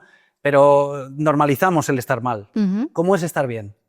Pues a ver, yo te hablo de mi caso. Yo sé cuando algo me sienta bien y algo me sienta mal. Para mí, estar bien después de comer es, uno, no tener una ingestión pesada, no sentir que tengo el alimento ahí en plan, no te sientes pesado, a no ser que te hayas comido mucha cantidad. No tengo esa sensación también de mucho sueño, puedo salir y seguir haciendo cosas. A nivel cognitivo no me siento también pesada. Y luego, pues eso, no se me hincha la tripa, no tengo un exceso de gases... Eso para mí es una buena gestión, sobre todo en no sentir que me he comido un buey y que puedo seguir haciendo mi vida tranquilamente y no tengo ni dolores de cabeza después, ni como sensación de neblina, o sea que me siento bien, con energía. Incluso foco cognitivo, ¿verdad? Claro. Tener habitualmente más capacidad de concentración. Sí, que a lo mejor después de comer, pues como estás haciendo la digestión y hay más energía puesta en tu sistema digestivo, puede que no estés en un momento de focus total, pero tampoco me voy quedando dormida por los sitios, como le pasa a mucha gente. No, es que yo una vez que como ya, deja de contar conmigo. Los síntomas más evidentes son esos. Ya volvemos allá a síntomas, pero seguimos con el omeprazol, sobre todo vamos a pasar ahora a antibióticos. Pero yo noto cuando o me he pasado, o al menos no de forma consciente me he pasado, ojerones, cara hinchada como un sapo por la mañana, eso me pasa también de vez en cuando. Cuando te has pasado comiendo, ¿quieres decir? Sí, o que me ha sentado algo mal, bolsas, cara hinchada. Sí, exactamente. Falta de energía, de hematización, incluso estamina, sí. En relación, bueno, yo creo que con el omeprazol lo hemos tocado bastante ya, no hay nada que nos dejemos del omeprazol. ¿Qué sabemos de los antibióticos para la microbiota, para el SIBO, para la disbiosis? ¿Cómo lo manejamos cuando es necesario tomarlo enfermo o lo que sea? Dale, Asom, venga. Pues mira, sí, el omeprazol da SIBO, los antibióticos, ni te cuento, son causa número 1. Y de forma muy paradójica, es el primer tratamiento que a veces ponen para SIBO. Los antibióticos causan SIBO y cuando tenemos SIBO nos ponen antibióticos. ¿Esto cómo es? ¿No? Really. 100%. Tengo SIBO, metronidazol, rifaximina, neomicina, bla, bla, bla. ¿Por qué? Porque hay un concepto, digamos, vamos a llamarlo antiguo. A ver, que no quiero que nadie se asuste, ¿vale? Era lo que se hacía hasta ahora porque era lo que se sabía que podía funcionar. Pero bueno, a medida que avanza un poco el conocimiento, tenemos el cambio de paradigma. Los microorganismos no son todos malos. Si tenemos un SIBO es un sobrecrecimiento de microorganismos, pero no son malos necesariamente, ¿vale? Puede haber, pero no son malos. Entonces, ¿qué se pensaba hasta ahora? Exceso de microorganismos malos, pues te pongo antibiótico y me los cargo a todos. ¿Qué es lo que se sabe ahora? SIBO es un desequilibrio de la microbiota, no significa que sean malos. Yo lo comparo a veces con un atasco. Pues los que estamos ahí en el atasco, en Madrid, ¿no? Ahí todos atascados, pues no significa que seamos mala gente ni que nos tengan que exterminar a cañonazos. Bombazo y fuera. A bombazo, a todos fuera, se acabó el atasco. ¿Esa es la solución? No, vas a causar más problemas. Haz agilidad, ¿no? Pon ahí un poco más de agilidad, que es lo que, bueno, pues lo que podríamos comparar Redistribuye mejor el tráfico. Claro, redistribuye o entra menos, o más motilidad, más salidas. Bueno, hay muchas otras soluciones que son mejores. Si tienes SIBO, si tienes disbiosis y vas al médico y te ponen antibiótico, le mandas a freír espárragos. De entrada, no digo que no se usen, porque tienen su indicación también, ¿vale? Pero de primeras, no. Hay otras formas de tratarlo mucho mejor. Y tomar un antibiótico porque tenemos una infección de muelas, que también, o de otro tipo de cosas, Ajá. Si es necesario, pues por supuesto, claro, han salvado muchas vidas y están para eso. Pero bueno, se puede tomar, por ejemplo, probióticos, pre y probióticos, que sabemos que protegen un poco de esa pérdida, o sea, pueden mitigar un poco el impacto negativo de los antibióticos. Y de hecho, se deberían dar, yo es que estoy ahí intentando a ver si cada vez que se da un antibiótico, por favor, va con una prescripción de probiótico obligatoria. Algo tan simple como un Saccharomyces boulardii, que está súper estudiado para la diarrea del viajero y ocasionada por los antibióticos, se debería dar a la vez. Entonces, muchas veces, bueno, pues no se hace, los farmacéuticos lo intentan, pero el paciente se piensa que le quieren vender cosas que no son. Ya sé que esto lo he preguntado mucho, salen más podcasts de La Hoguera, pero repito porque sé que habrá gente preguntándoselo otra vez. ¿Cuál es la diferencia entre pre y probióticos? Probiótico es el bicho, el microorganismo, el bicho como tal. Sí, el bichito. Y prebiótico es la comida del bicho. Vale. En este caso, las fibras. La fibra. Vale. Sí, de hecho, hoy en día muchos probióticos vienen ya con el bicho y con su comida. Vienen con pre y con pro. Y algunos hasta con post, que es ya el metabolito que la propia bacteria a veces ya hace. Bacteria, levadura. El metabolito es la bacteria. Es el resultado que genera la bacteria cuando se come el prebiótico, la fibra, los postbióticos, ¿no? Que cada vez hay más estudios y demás. Entonces ya hay muchos que vienen directamente con postbióticos.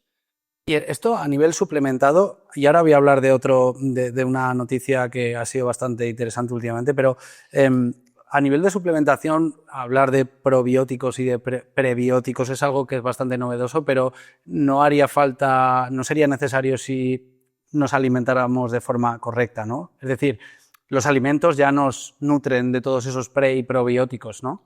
En principio, si tienes una buena alimentación, sí. Lo que pasa es que si ya partes de un tratamiento, por ejemplo, de antibióticos que te dejan la zona del intestino como si fuese el desierto de Atacama, es decir, te han matado todo lo que tienes ahí, tú empiezas a comer normal y a lo mejor tienes problemas digestivos, pues la fibra no la digieres bien, porque quien digiere la fibra ya no está.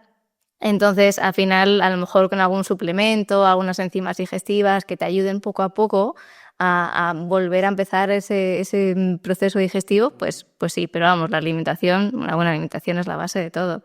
Antes que cualquier pastilla, es como, ¿qué suplemento me tomo para que me crezca el bíceps? Pues primero tendrás que ir al gimnasio a hacer un poco de movimiento. Y cuando te mandan antibiótico, ¿qué tipo de alimentación, digamos, que podría ser la mejor, si es que existe, o la que más se recomienda para que el organismo esté mejor preparado y sea más rico en microorganismos para absorber y amortiguar el impacto de los antibióticos? Pues mira, yo te diría una dieta psicobiótica. ¿Y a qué me refiero con dieta? Sí, dieta psicobiótica significa que es buena para el cerebro, ¿no? Y es un término que han acuñado Dinan y Krayan, que son aquí los mega estudiosos del eje intestino-cerebro. ¿Por qué la llaman dieta psicobiótica? Porque han estudiado que mejora el cerebro a todos los niveles, rendimiento cognitivo, depresión, ansiedades, o sea, todo estado de ánimo, demencias, todo tipo de y me dirás, ¿sí que tiene que ver esto con el antibiótico que te estoy preguntando? Eso mismo me estaba preguntando yo. Claro.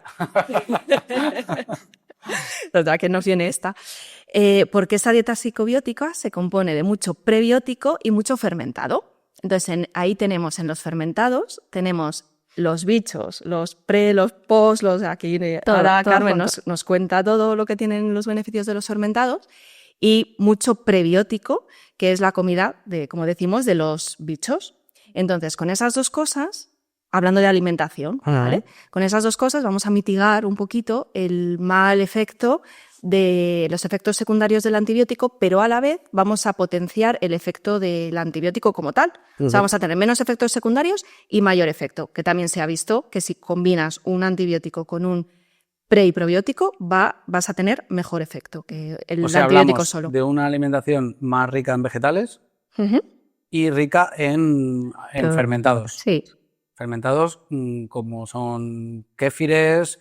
Ahí ya depende un poco de gustos y de lo que te sientes. Y kefir, kombucha, el kimchi, el chucrut, todo eso, e incluso verduritas que puedas fermentar tranquilamente en tu casa, por lo que dice Asun. Porque un fermento, al final es un alimento que viene ya con sus propios organismos, si no está pasteurizado, viene con la fibra encima ya predigerida, porque los microorganismos que están presentes en el fermento se dedican a predigerir lo que a ti te sienta mal. Entonces, a ti te lo dejan ya digerido. Incluso hay muchos compuestos como las vitaminas, los polifenoles, todo eso que son moléculas que a ti te van a sentar mejor y tus bacterias las van a coger directamente sin tener que hacer casi digestión.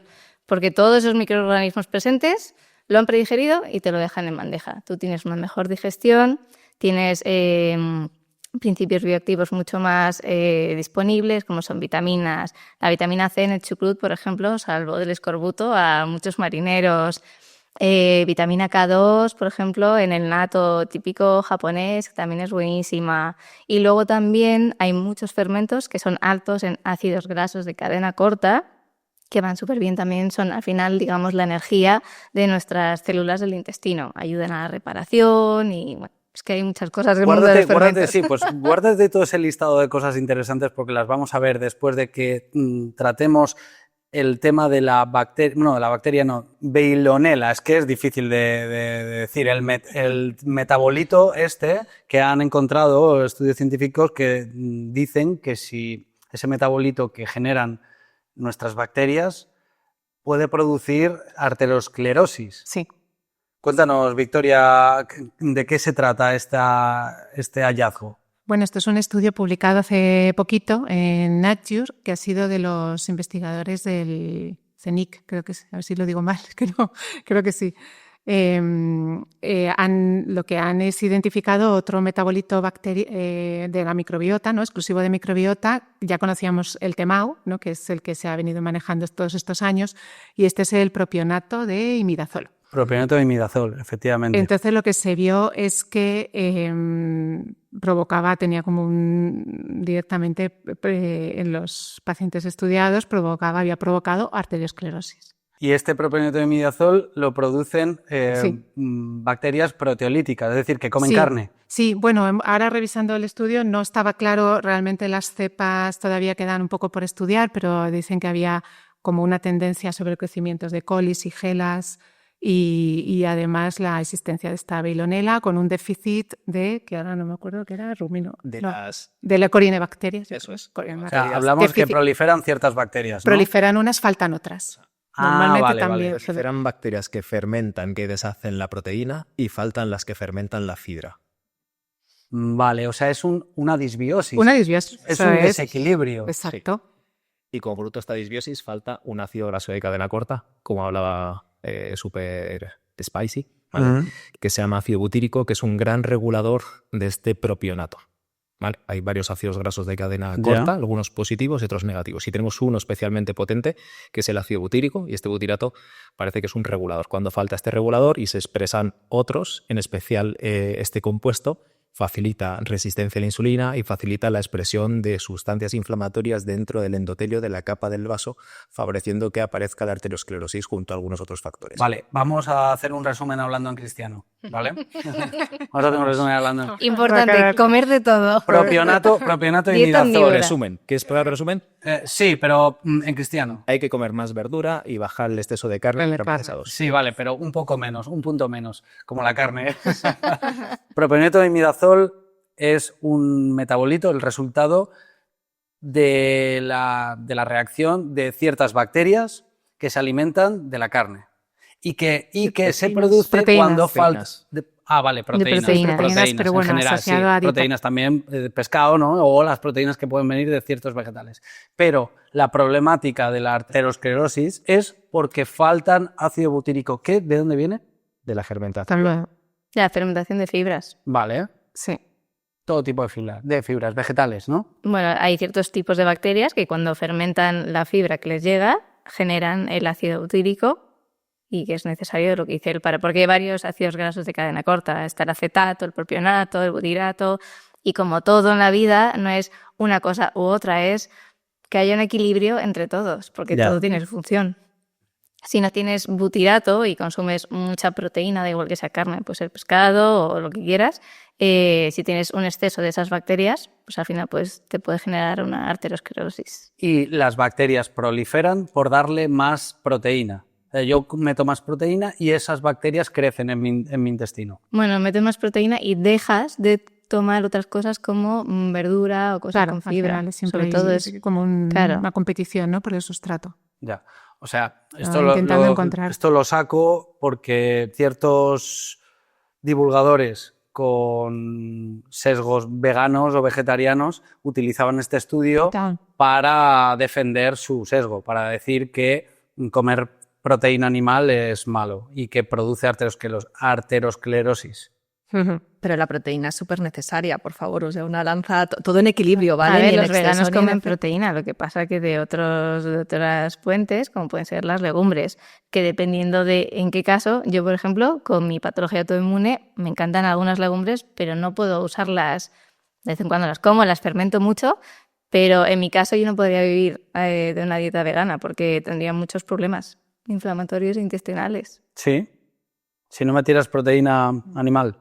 Sí, además es que lo he comprobado y lo compruebo cada X tiempo porque igual como gozo de una buena salud en general, me permite de vez en cuando pues comer o más legumbres, comer tal y es que lo noto. Hay cosas que como me escucho mucho digo, hoy no estoy tan bien como siempre y es porque he comido o me he ido a comer algo de soja o unos garbanzos o algo así. También supongo habrá calidades.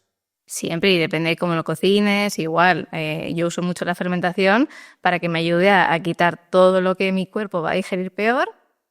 Las bacterias, bueno, los microorganismos se encargan de hacer eso y me va a sentar mejor, pero aún así también depende de si tienes más estrés o de lo que hayas comido en general, pero bueno, no todas las dietas valen para todo el mundo. Con lo que decíamos antes, hay que individualizar.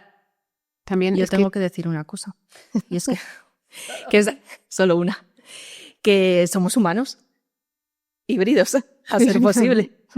No, a ver, es que claro, estamos, muchas veces se pierde un poco el concepto, que está fenomenal estudiar la microbiota, pero se pierde el concepto, oye, que soy humano también, o sea, tengo muchas células microbianas, que se suele decir que somos más microbiota que humano casi, o estamos en proporción 1:1 ahí. Yo lo digo, somos un saco de bichos, somos mucha microbiota, hay que cuidarla mucho, pero también somos humanos y las células humanas necesitan su proteína. Y su proteína, yo voy a decir como bióloga, el ser humano es omnívoro y necesita su proteína animal y necesita ácidos grasos omega 3 que son esenciales en la dieta, que proviene de los pescados, por eso hablamos mucho del pescado, y necesita la B12, necesita hierro, necesita muchos nutrientes que solo están presentes en la proteína animal. Entonces, por esto mismo, los veganos, que está fantástico hacer este tipo de dieta, pero hay que tener un conocimiento un poco mayor para saber lo que tienes que suplementar. Tienes que suplementar B12, tienes que suplementar probablemente colina, tienes que suplementar omega 3 y etcétera. Y probablemente alguna proteína en polvo para complementar este tipo de proteína. Entonces, oye, todo en equilibrio. Esto no os va a dar mucho. No somos muy sensacionalistas porque aquí todo depende y todo es individualizar, pero claro, la proteína es muy necesaria para no terminar como ancianos súper frágiles y para otros procesos biológicos como puede ser la metilación, ¿verdad? Con el ciclo de la metionina. Bueno, hay mucha ciencia detrás, necesitamos proteína. O sea que bueno, todo en equilibrio, no todo proteína y no cero proteína. ¿Qué es esto de la metilación? Pues otro mejor. Nos lo cuenta Tony. Ya que lo has mencionado. Pero para porque lo has mencionado como un problema, ¿no? La metilación. Es un proceso que ocurre en todas nuestras células y que ahora nos lo explica Tony, pero que es básico para la vida del ADN, desde el ADN hasta, o sea, y eso, la metionina, el ciclo de la metionina que está implicado en varios ciclos, proviene, o sea, tenemos que comer proteína. Pero nos lo explica Tony mucho mejor. Es un proceso químico del hígado, del que a través de la transformación de algunas proteínas sacamos sus componentes para utilizarlos en un montón de funciones.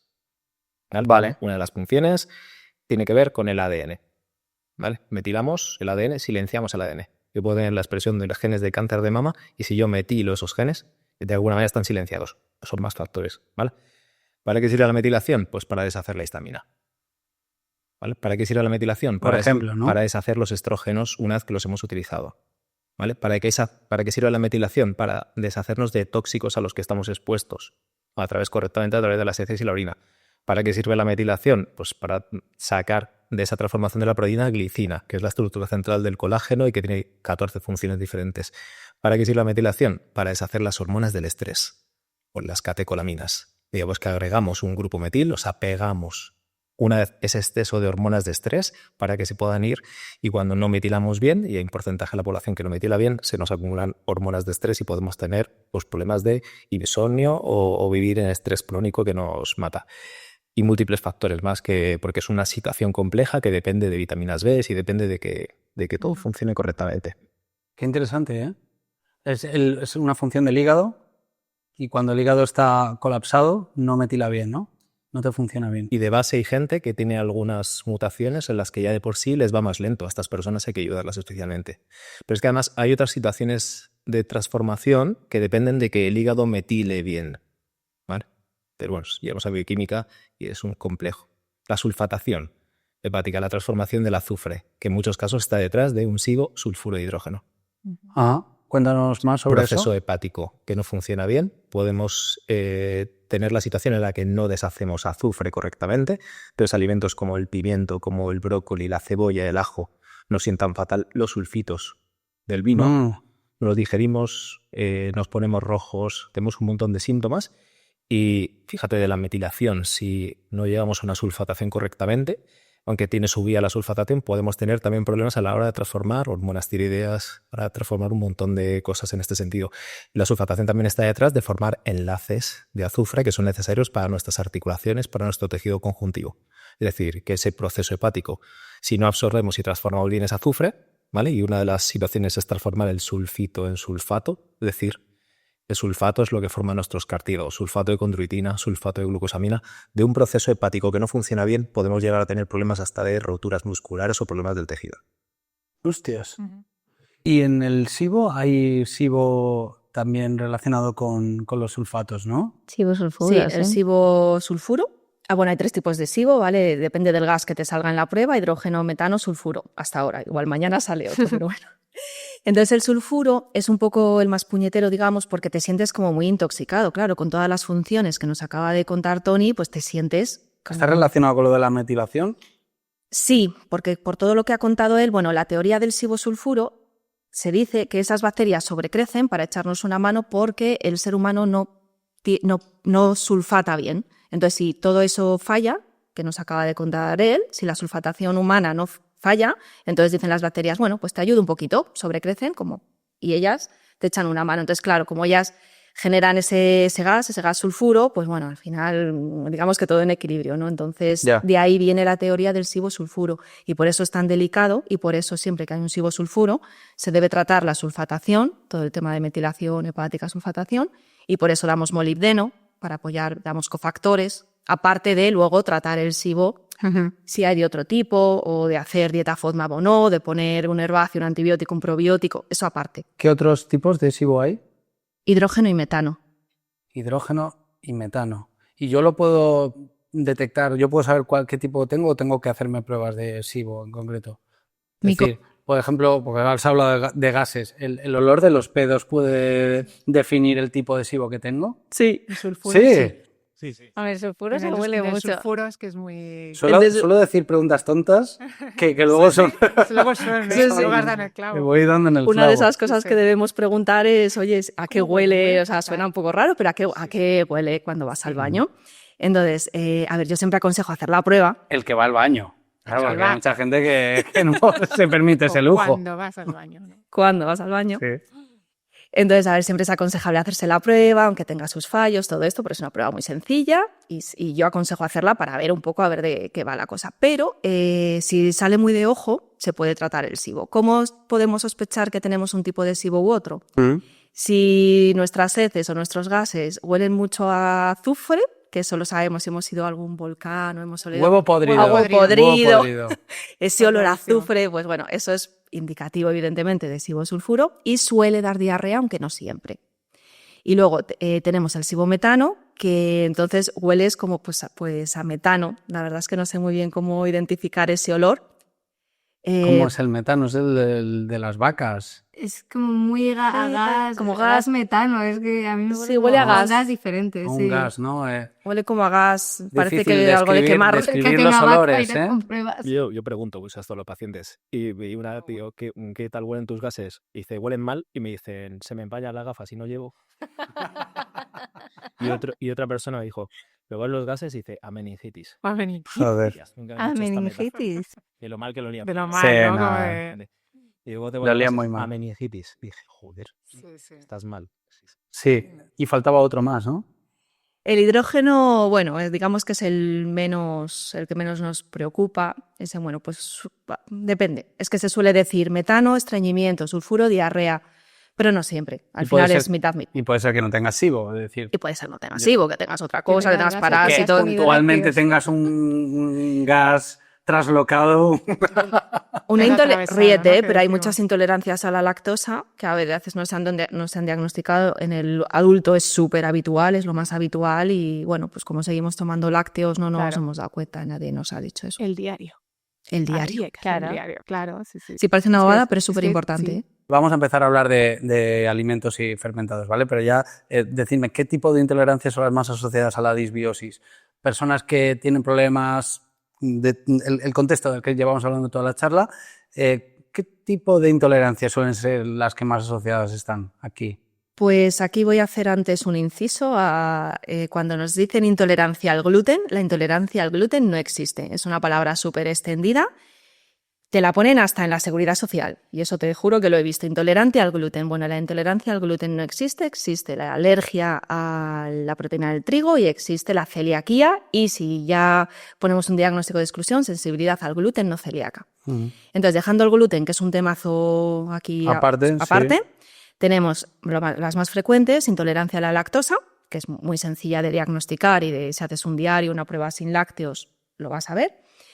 Y luego, aparte, las más un poco aquí en un cajón desastre con los FODMAP son la intolerancia a la fructosa, al sorbitol, lactosa, fructosa, sorbitol, Y otros polioles, ¿no? otros Alcoholes, polioles, ¿no? sí, General. alcoholes, y la histamina. Entonces, esas intolerancias, ¿vale? Dejando aparte el gluten, repito, y la genética a la lactosa, que es lo más habitual en el adulto y eso es normal y es evolutivo, la fructosa, sorbitol e histamina son reversibles normalmente cuando se trata el intestino. Entonces, que nadie se quede con un diagnóstico de soy intolerante a la fructosa y hago dieta baja en fructosa para siempre, porque eso se puede revertir.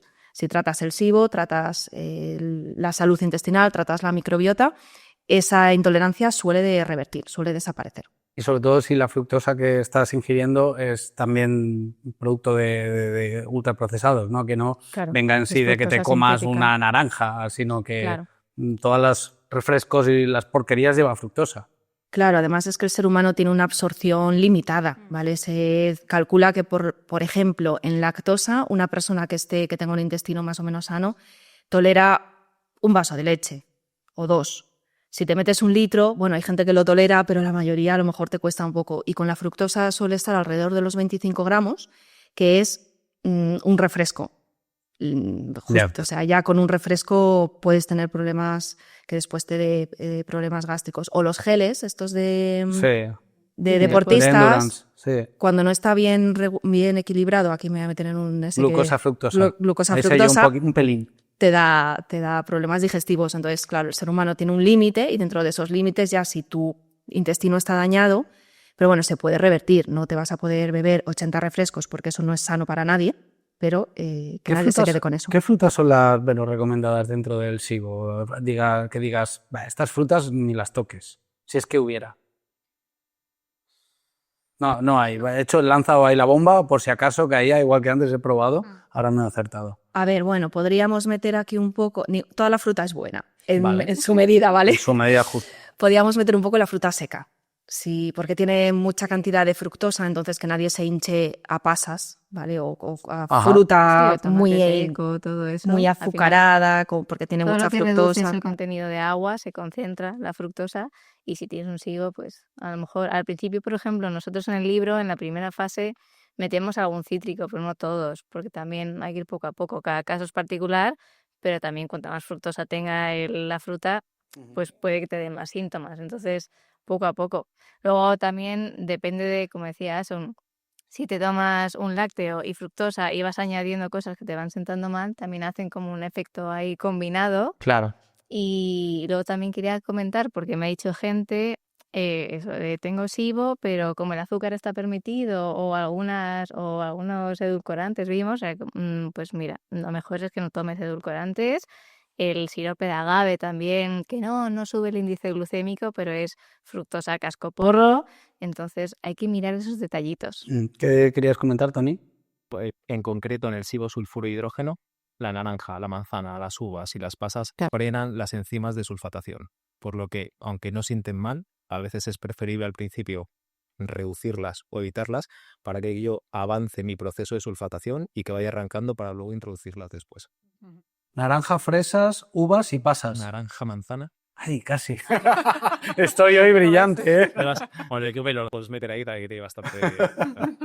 Sí. Repítelas.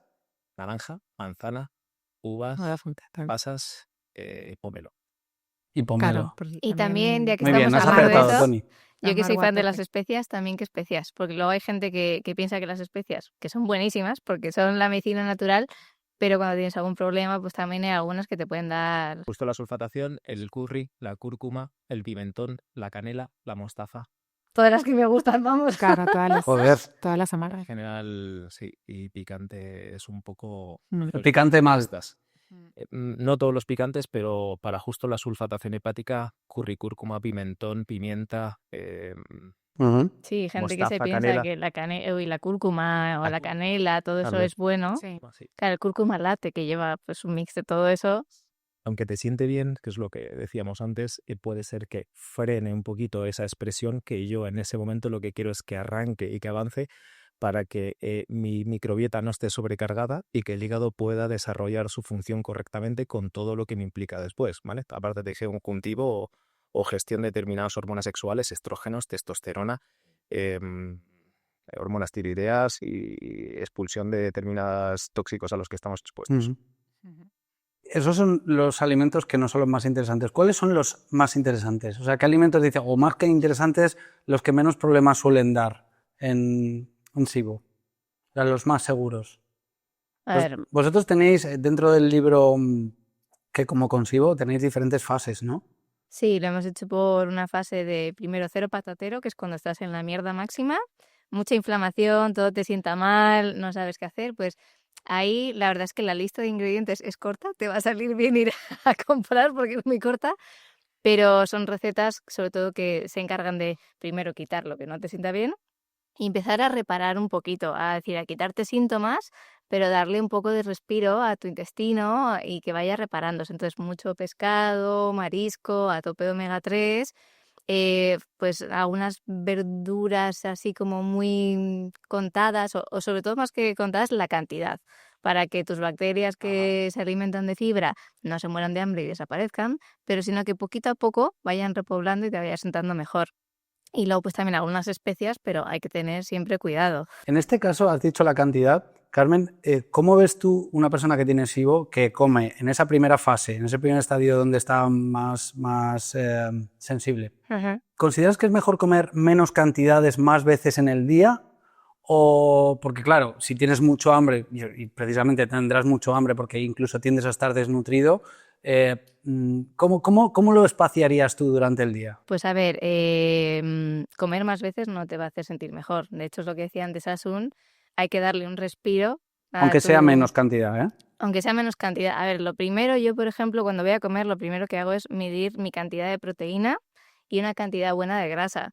Son cosas que al final también te hacen sentir mucho más pleno, y luego ya meto algo de verdura y demás, pero la grasa y la proteína para mí eso es lo esencial, también para que funcione bien, pues músculos, hormonas, todo, y luego ya meto el resto. intentando hacer 2, 3 comidas, pero siempre dejando un reposo digestivo, porque si no, tú ten en cuenta es como por la noche. Madrid por la noche, cuando no hay nadie por la calle, vienen los barrenderos y limpian todo. Si tú estás comiendo todo el rato, hay gente por la calle todo el rato, los barrenderos no limpian bien. Pues lo mismo pasa con tu intestino. Al final tienes que dejar de meter comida para que los barrenderos vengan y vayan limpiando pues toda la mierda que se va quedando de metabolitos, de toxinas, de demás. Entonces yo priorizaría un descanso digestivo. Un ayuno, vamos. Un ayuno. Y luego espaciar comidas también. Obviamente no te mates de hambre, pero no hace falta comer tanto para estar bien. Tienes tu ración de proteína, de grasas, algo de verdura. ¿Esos ayunos de cuánto tiempo consideras que puede ser un tiempo razonable? Pues a ver, depende de cada caso, como decía Tony, porque hay gente que no le sienta bien un ayuno prolongado, pero bueno, un mínimo que tengas 10, 12 horas, yo qué sé, te vas a cenar, te acuestas por la mañana, esperas un ratito y desayunas. Tampoco hace falta matarse. Pero bueno, como siempre, escuchando que te sienta bien y que no, ver cuando tienes hambre. Pero yo priorizaría hacer un ayuno incluso cuando estás enfermo. Hay veces que la gente está mala y se mete en casa, descansa, pero como estoy malo me voy a meter una pizza o me voy a permitir un heladito, pues yo creo que es mejor comer de menos o calditos o cosas más reparadoras que meterte mierda al cuerpo que no va a ayudar a tu recuperación. Comentabas también, esto lo quería tocar en los suplementos, comentabas omega 3. Omega 3. Interesante en personas con disbiosis. Sí. A cascoporro, ¿eh? Bueno, sí, al final es un buen ácido o graso que ayuda es antiinflamatorio. Y yo por lo menos lo tomo de base, aunque como pescado, yo lo tomo de base también por mi autoinmune. O sea, es mi caso particular. A mí me gusta comer mucho pescado, pero aún así meto omega 3. ¿Qué opináis sobre suplementos que digáis que pueda ser interesante introducirlos? La vitamina D ayuda mucho. Vitamina D. Vitamina D3, sí. Ajá. Ayuda ¿Como mucho. suplemento? Como suplemento, sí, no te expones lo suficiente, sí vives en un sitio donde no tienes esa radiación solar suficiente o te pones crema, ¿no? Que sabemos que a partir de factor 8 ya bloquea, ¿no? la conversión a vitamina D de la piel. Si tienes una analítica con niveles por el suelo y tienes un trastorno, ya no digo digestivo, o cualquier tipo de trastorno, vitamina D. Pero es un poco contradictorio estar poniéndose bloqueador de rayos solares y tomar vitamina D suplemento, ¿no? Bueno, es que hay mucha gente que no lo sabe, entonces tú ya explicas, ¿no? Ajá. Claro, yo, a ver, en invierno normalmente siempre suplemento, porque la gente además, si estamos trabajando, estamos siempre metidos en nuestros, ¿no? En lo los que decimos en cubículos, nuestras sí. cajitas, entonces realmente no nos está dando nunca el sol. Y luego en verano le explico a la gente que la vitamina D que nosotros convertimos es mucho mejor que la que suplementamos, porque son muchas más isoformas, ¿no? Cuando conviertes, ahí comienzas una serie de pasos donde hay, pues, por ejemplo, la que es vitamina D2, por ejemplo, ¿no? Esa no la podemos dar, esa está antes, ¿no? De la D3 y es mejor realmente la que nosotros convertimos, pero claro, o sea, exponernos al sol. Exponernos al sol, exactamente, Ya. a través de nuestra piel. Ahí es importante también tener grasa, tener colesterol, que es, ¿no? Es la base. Y por supuesto, o sea, tiene muchas más isoformas y sería lo ideal, ¿no? Exponernos el suficiente tiempo de forma gradual y todos los días del año, pero no es el caso, claro. La gente es que pasa en invierno, aparte de que el sol en España, es verdad que normalmente, pues entre octubre, abril, la radiación no es lo suficiente, es que además estamos encerrados. Claro. Entonces, Sí. pues al final. En cuanto a los fermentados, que era algo que sí quería necesariamente tocar, Carmen, yo creo que aquí tú eres la más experta en ello. ¿Cómo afectan los alimentos fermentados en un estado de disbiosis? A ver, en un principio, en alguien que viene consigo una disbiosis, pueden no sentarles bien desde el principio, por un tema de tolerancia, de que a lo mejor pues tienes un pueblo que está medio sin habitantes y de repente traes un montón de habitantes nuevos. Pues igual hay un poco de pelea entre ellos y hay gente que puede experimentar pues gases, además porque hay una fermentación. Estás dando fibra, estás metiendo también microorganismos algunos que pasan por la acidez estomacal y llegan a tu intestino Y es como todo, empezar con una tolerancia mínima, es decir, pues empezando con algún tipo de fermentado que veas que te siente bien. Creo que el kefir, un kefir muy fermentado, un yogur muy fermentado, sienta mejor que un chucrut de primeras, por ejemplo. Ajá. Porque al final el chucrut no deja de ser también una col, que tiene más fibra, que puede sentar peor por el tema también de los compuestos azufrados. Entonces, bueno. O sea, el kefir lo ves interesante, kefir de vaca, de cabra. De agua también, hay kefir ¿Kefir de de agua, agua? sí. Yo, por ejemplo, a mí el kefir no me sienta súper bien, me sienta mejor yogur y luego El kefir utilizo de leche, más, dices, ¿no? sí, el kefir de leche. Ujú. Hay kefir de agua, hay bebidas que te puedes hacer tú en casa fermentando frutas, verduras, kombucha también. La kombucha para el tema del hígado ayuda muchísimo, tiene mogollón de ácidos orgánicos. Es que es un mundo maravilloso. Pero, y entonces, ¿creéis, vosotras dos que sois Yo creo las que fielmente que habláis de es esto, creéis que es algo, importante sí. en restablecer el orden intestinal? Yo creo que es importante también, que tiene un papel muy importante o ha tenido un papel muy importante en la salud desde hace muchos años, porque antes casi todo se fermentaba, era una manera de conservar alimentos y la gente los consumía más porque los tenía en su casa. Ahora hemos ido cambiando este tipo de productos por versiones industrializadas que al final se conservan en ácidos o en otros químicos y que ya no nos dan esos beneficios. Es simplemente un alimento conservado tal cual. Al retirar todo ese tipo de buena alimentación junto con alimentos de mercado, claro, nuestra microbiota se ha ido yendo a la mierda un poco también por eso, porque nos hemos desabastecido de nuestra propia farmacia casera, de comer buenos alimentos, alimentos fermentados, y meter también un poquito de microorganismos que te ayudan a modular el sistema inmune, que te ayudan a digerir mejor, que producen ácidos grasos de cadena corta, que hay ácidos también orgánicos buenísimos. El ácido láctico es uno de los ácidos también más antiinflamatorios que hay, y los fermentados están llenos de ácido láctico, entre otros ácidos también buenos. Entonces yo lo comprobé en mí misma porque en mi vida de querer mejorar mi salud a través de mi autoinmune, decir, vale, hago deporte, tengo buenos hábitos, mido mi alimentación, qué como, qué tal, dije, ¿cuál es el siguiente paso? Vamos a ver. Y probé con los fermentos. Al principio sí que es cierto que puedes tener con algunos, o si te pasas, si llegas y te bebes una botella de kombucha de 1 litro y nunca has tomado kombucha, pues a ver, puede que te sienta un poco mal. Pero poco a poco, cada día un fermento diferente y he notado mucha mejoría en mi salud en general, en digerir, en tener más tolerancia incluso cuando me quiero salir de mi dieta, digamos, de mi nutrición normal, tengo muchísima más tolerancia. Cuando quieres comer un día en un restaurante por ahí fuera y levantar un poco más la Por ahí mano, tu fuera, cuerpo está sí, más fuerte, levantar ¿no? la mano, comerte, pues yo que sé, un helado o lo que sea, yo ahí he notado mucho. ¿Vosotros Y la coméis piel. fermentos? Ujú. ¿Sí? ¿Qué variedad de fermentos hay? Porque a mí se me ocurre el kefir y poco A ver, más. pues es que hay un montón, porque además en cada cultura, en cada rincón del mundo, aunque te vayas a una tribu del Amazonas, todo el mundo tiene algún tipo de fermento, porque es una manera de conservar alimentos. O sea, no es que haya sido... Los fermentados ya existían, lo que pasa es que nosotros hemos decidido dominarlos, como hemos dicho con los animales, pues ahora los tenemos más o menos dominados y desde casa puedes hacerlo, pero tienes los lactofermentados, que en general son casi todas las verduras, frutas, luego tienes bebidas como el kefir, está el kanji, la kombucha, el sima, es que hay tropecientos mil. Luego los más famosos también son los japoneses, el miso, el natto que hablábamos antes, que es muy alto en vitamina K2. Bueno, los quesos son un fermento, es una manera de conservar la leche. Entonces hay quesos, por ejemplo, gente que tiene intolerancia a la lactosa, que un queso muy, muy, muy fermentado, tipo parmesano, es mejor. No digo que te lo puedas comer así a cascoporro, pero la lactosa se deshace en ese proceso. ¿Me quieres sonar una historia de cómo se descubrió el queso o como que se cuajó dentro del estómago una vaca? Sí.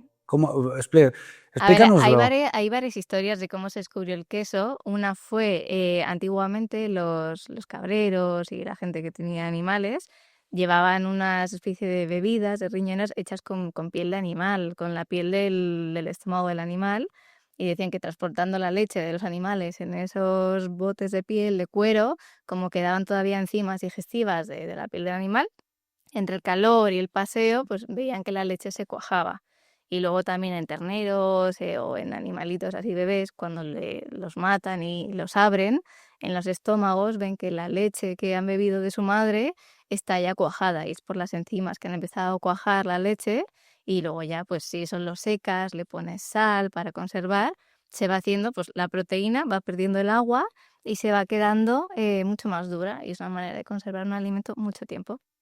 Qué interesante. Pero casi todos los fermentos se han descubierto así como sin querer, pues la fruta cuando se vuelve más madura y se queda un poco pocha, se convierte al final en alcohol.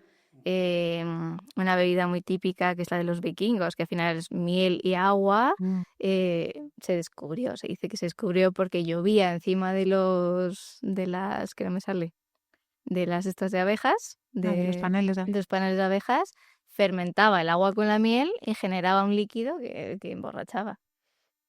Pero eso no nos interesa para el SIBO, ¿verdad? No, eso no. Era un dato alcohol, curioso. alcohol con fermentado. Claro, el vino es un fermentado. El vino es un fermentado, la cerveza es un Claro, fermentado. claro. Es curioso que hay bastantes restricciones para la hora de crear productos fermentados, lanzarlos al comercio, ¿no? Siempre hemos hablado esto. Bueno, por el hecho de que son bichitos, ¿no? Y para poder controlar y que haya seguridad con estos alimentos hay restricciones, ¿no? Hay restricciones y cada vez más a nivel de industria, por ejemplo, pues los yogures, no va a ser lo mismo un yogur que fermentes tú en tu casa con unas cepas más naturales que las venden, a que, por ejemplo, las marcas más conocidas no son un yogur tal cual. Lo que han hecho es coagular la leche, elegir ellos las cepas que quieren o las que están medidas en estudios que sí, que te dan beneficios, lo meten en un sobrecito, lo mueven en el yogur y te lo venden como yogur, pero no ha pasado un proceso de fermentación como tal. No tiene nada que ver. Claro, han pasteurizado ese producto y después de pasteurizarlo le han añadido los probióticos, que al final un probiótico es una cepa que en un laboratorio se ha probado que esta cantidad de este bichito te produce estos beneficios. Eso es un probiótico. Ya. Entonces hay muchos productos, la kombucha ahora está de moda. Toda la kombucha que veáis que no está refrigerada o que pone que está pasteurizada, ya no tiene la parte beneficiosa de los microorganismos. Puede que tenga algún ácido orgánico, puede que tenga, siempre va a ser mejor que una Coca-Cola, pero bueno, lo interesante de estos productos es que no estén pasteurizados. Abro la nevera de mi padre, está friki con esto, parece eso el laboratorio lleno de botes ahí, ¿no? Con ojos flotando. No, y claro, y en tu nevera igual. Sí, que al final hay que, para beneficiarse de todos estos principios activos de los fermentados, hay que hacerlos. Hay que hacerlos en casa, con productos naturales y se nota, ¿no? Es una pregunta que te hacen mucho. Oye, ¿pero de verdad se nota la diferencia cuando empiezas a tomarlos? Sí, ¿no? Yo sí, yo hablo de mi caso particular, no sé otros, pero a mí sí que me va mejor. Última pregunta y con esto cerramos. ¿Cuál es el primer paso para las personas que nos están escuchando, que están jodidas? Y ahora, ¿qué es lo que tienen que hacer para coger el camino correcto? El camino correcto que sabemos que será largo, ¿no? Pero ¿cuál es el primer paso? ¿Cuál es el mensaje que le daríais a esas personas que están fastidiadas ahora? Empezamos por Asun. Me van a sobrar 30 segundos. La mitad. Paso número 1, contactar con aquí nuestros dos grandísimos profesionales que pasan consulta, que son la doctora Victoria Martínez Díaz y el gran Toni Carmona, terapeuta, que los encontráis así, que ahora nos dirán dónde los encuentran, pero el paso principal, que lo digo siempre, hemos hablado muchas cosas, paso principal, contactar con un profesional que nos lleve. Vale, yo voy a hablar del paso previo, que es hacer un diario y poner cómo te sientes o qué cosas te pasan sin normalizar, o sea, decir, sé exagerado, en plan, pues mira, siendo exagerado, esto no me sienta bien, me despierto con poca energía, no me viene la regla o tengo unos desbarajustes, apunta en una hoja todo lo que crees que te pasa, que no es normal, y a partir de ahí ya dirígete a profesionales. Lo de la agenda queda clarísimo, lo ha dicho Victoria 2 veces, Sí. tú 3, agenda todo el mundo apuntando lo que le pasa y cómo le pasa. ¿Toni? Yo estaba pensando en escucharse, que es un poco eso, que uno se escucha a sí mismo, que ponga atención a lo que está pasando, ¿vale? Que apunte todas estas cosas, que se lea el libro de ¿Qué como consigo? Que también es importante. Que mire cómo caga. Tiene ideas. Sí, todos, el escucharse, el mirarse, ¿no? El aprender qué está pasando en su cuerpo, cosas que tienen normalizadas, aparte de pedir cita a un profesional o un compi, evidentemente, ¿sabes? Y Victoria mejor, que tiene más herramientas que o cualquiera de los otros complejos, ¿no?, que tenemos por ahí. Pero yo creo que lo primero que hacer es escucharse, todo aquello que le esté sentando mal, por lo menos intentar evitarlo, ¿vale? Y elegir una comida real, una comida que hace 200, 300 años ya existiese. Todo aquello que no existía hace 200 años es mejor no comerlo. Interesante. ¿Victoria? Yo sí que diría cosas que ya pueden empezar ellos a hacer en casa. Lo primero es, por favor, no comáis más de 3 veces al día y no comáis en una ventana que se llama de alimentación de más de, yo diría, 12 horas, mejor si es de 10 horas. Es decir, ayuno nocturno de 12 horas, que es que no sabéis la cantidad de gente que esto no lo hace. O sea, gente que come 5 veces, gente que está pues cenando a las 11 y desayunando a las 6 de la mañana. Entonces, yo creo que esto ya se puede hacer. Toda la gente que nos esté escuchando ya puede decir, voy a bajar a 3 comidas, cuenta todo, o sea, entre comidas cuenta todo, una nuez, una manzana, todo. O sea, es decir, no se come nada, se comen 3 veces y se respetan 12 horas, que es lo mínimo para la microbiota. Y eso ya de por vida. Y es que hay muchísima gente que mejora haciendo solo esto. Solo esto ya mejoran. O sea que ahora es que nos escuchan, haced esto. Y quitar, por supuesto, ultraprocesados, como ha dicho Asun, claro. Yo añado una más, ya me añado al grupo, y es moverse todos los días, o sea, todos los días hacer algo de ejercicio y estar alerta de si tu estado anímico suele ser más tirando a triste, sueles estar más triste que alegre. Y esto lo digo porque de mis 20 a mis 30, de los 7 días de la semana yo estaba triste 5, y luego para mí era normal, hasta que te das cuenta que no es normal. Estar triste, estar de mala hostia, no estar alegre, que es lo opuesto, y con ganas de comerte el mundo. Pues muchas veces hablamos de energía, te falta energía, pero sí, ¿pero qué es que te falta energía? Estar de ánimo, o no estar de ánimos que te falta energía. Y estar de ánimo, estar con ganas de hacer un chiste, de vacilar a tu pareja, a tus amigos, con ganas de trabajar, con inspiración, con foco cognitivo, con ideas, creatividad, eso es energía. Si te falta todo eso, a menudo, es que hay algo que puede que no esté bien ahí en el tubo digestivo. Espero que lo hayáis pasado muy bien, público. Le damos un aplauso aquí a los invitados. Gracias por haber llegado hasta aquí. Si os ha gustado la charla, compartidla, dadle like y, por supuesto, suscríbete al canal. Y recuerda, si te interesa cuidarte de verdad con suplementos de alta calidad, en blevels.com con el código Hoguera tendrás un 5% de descuento. Nos vemos. Hasta la próxima.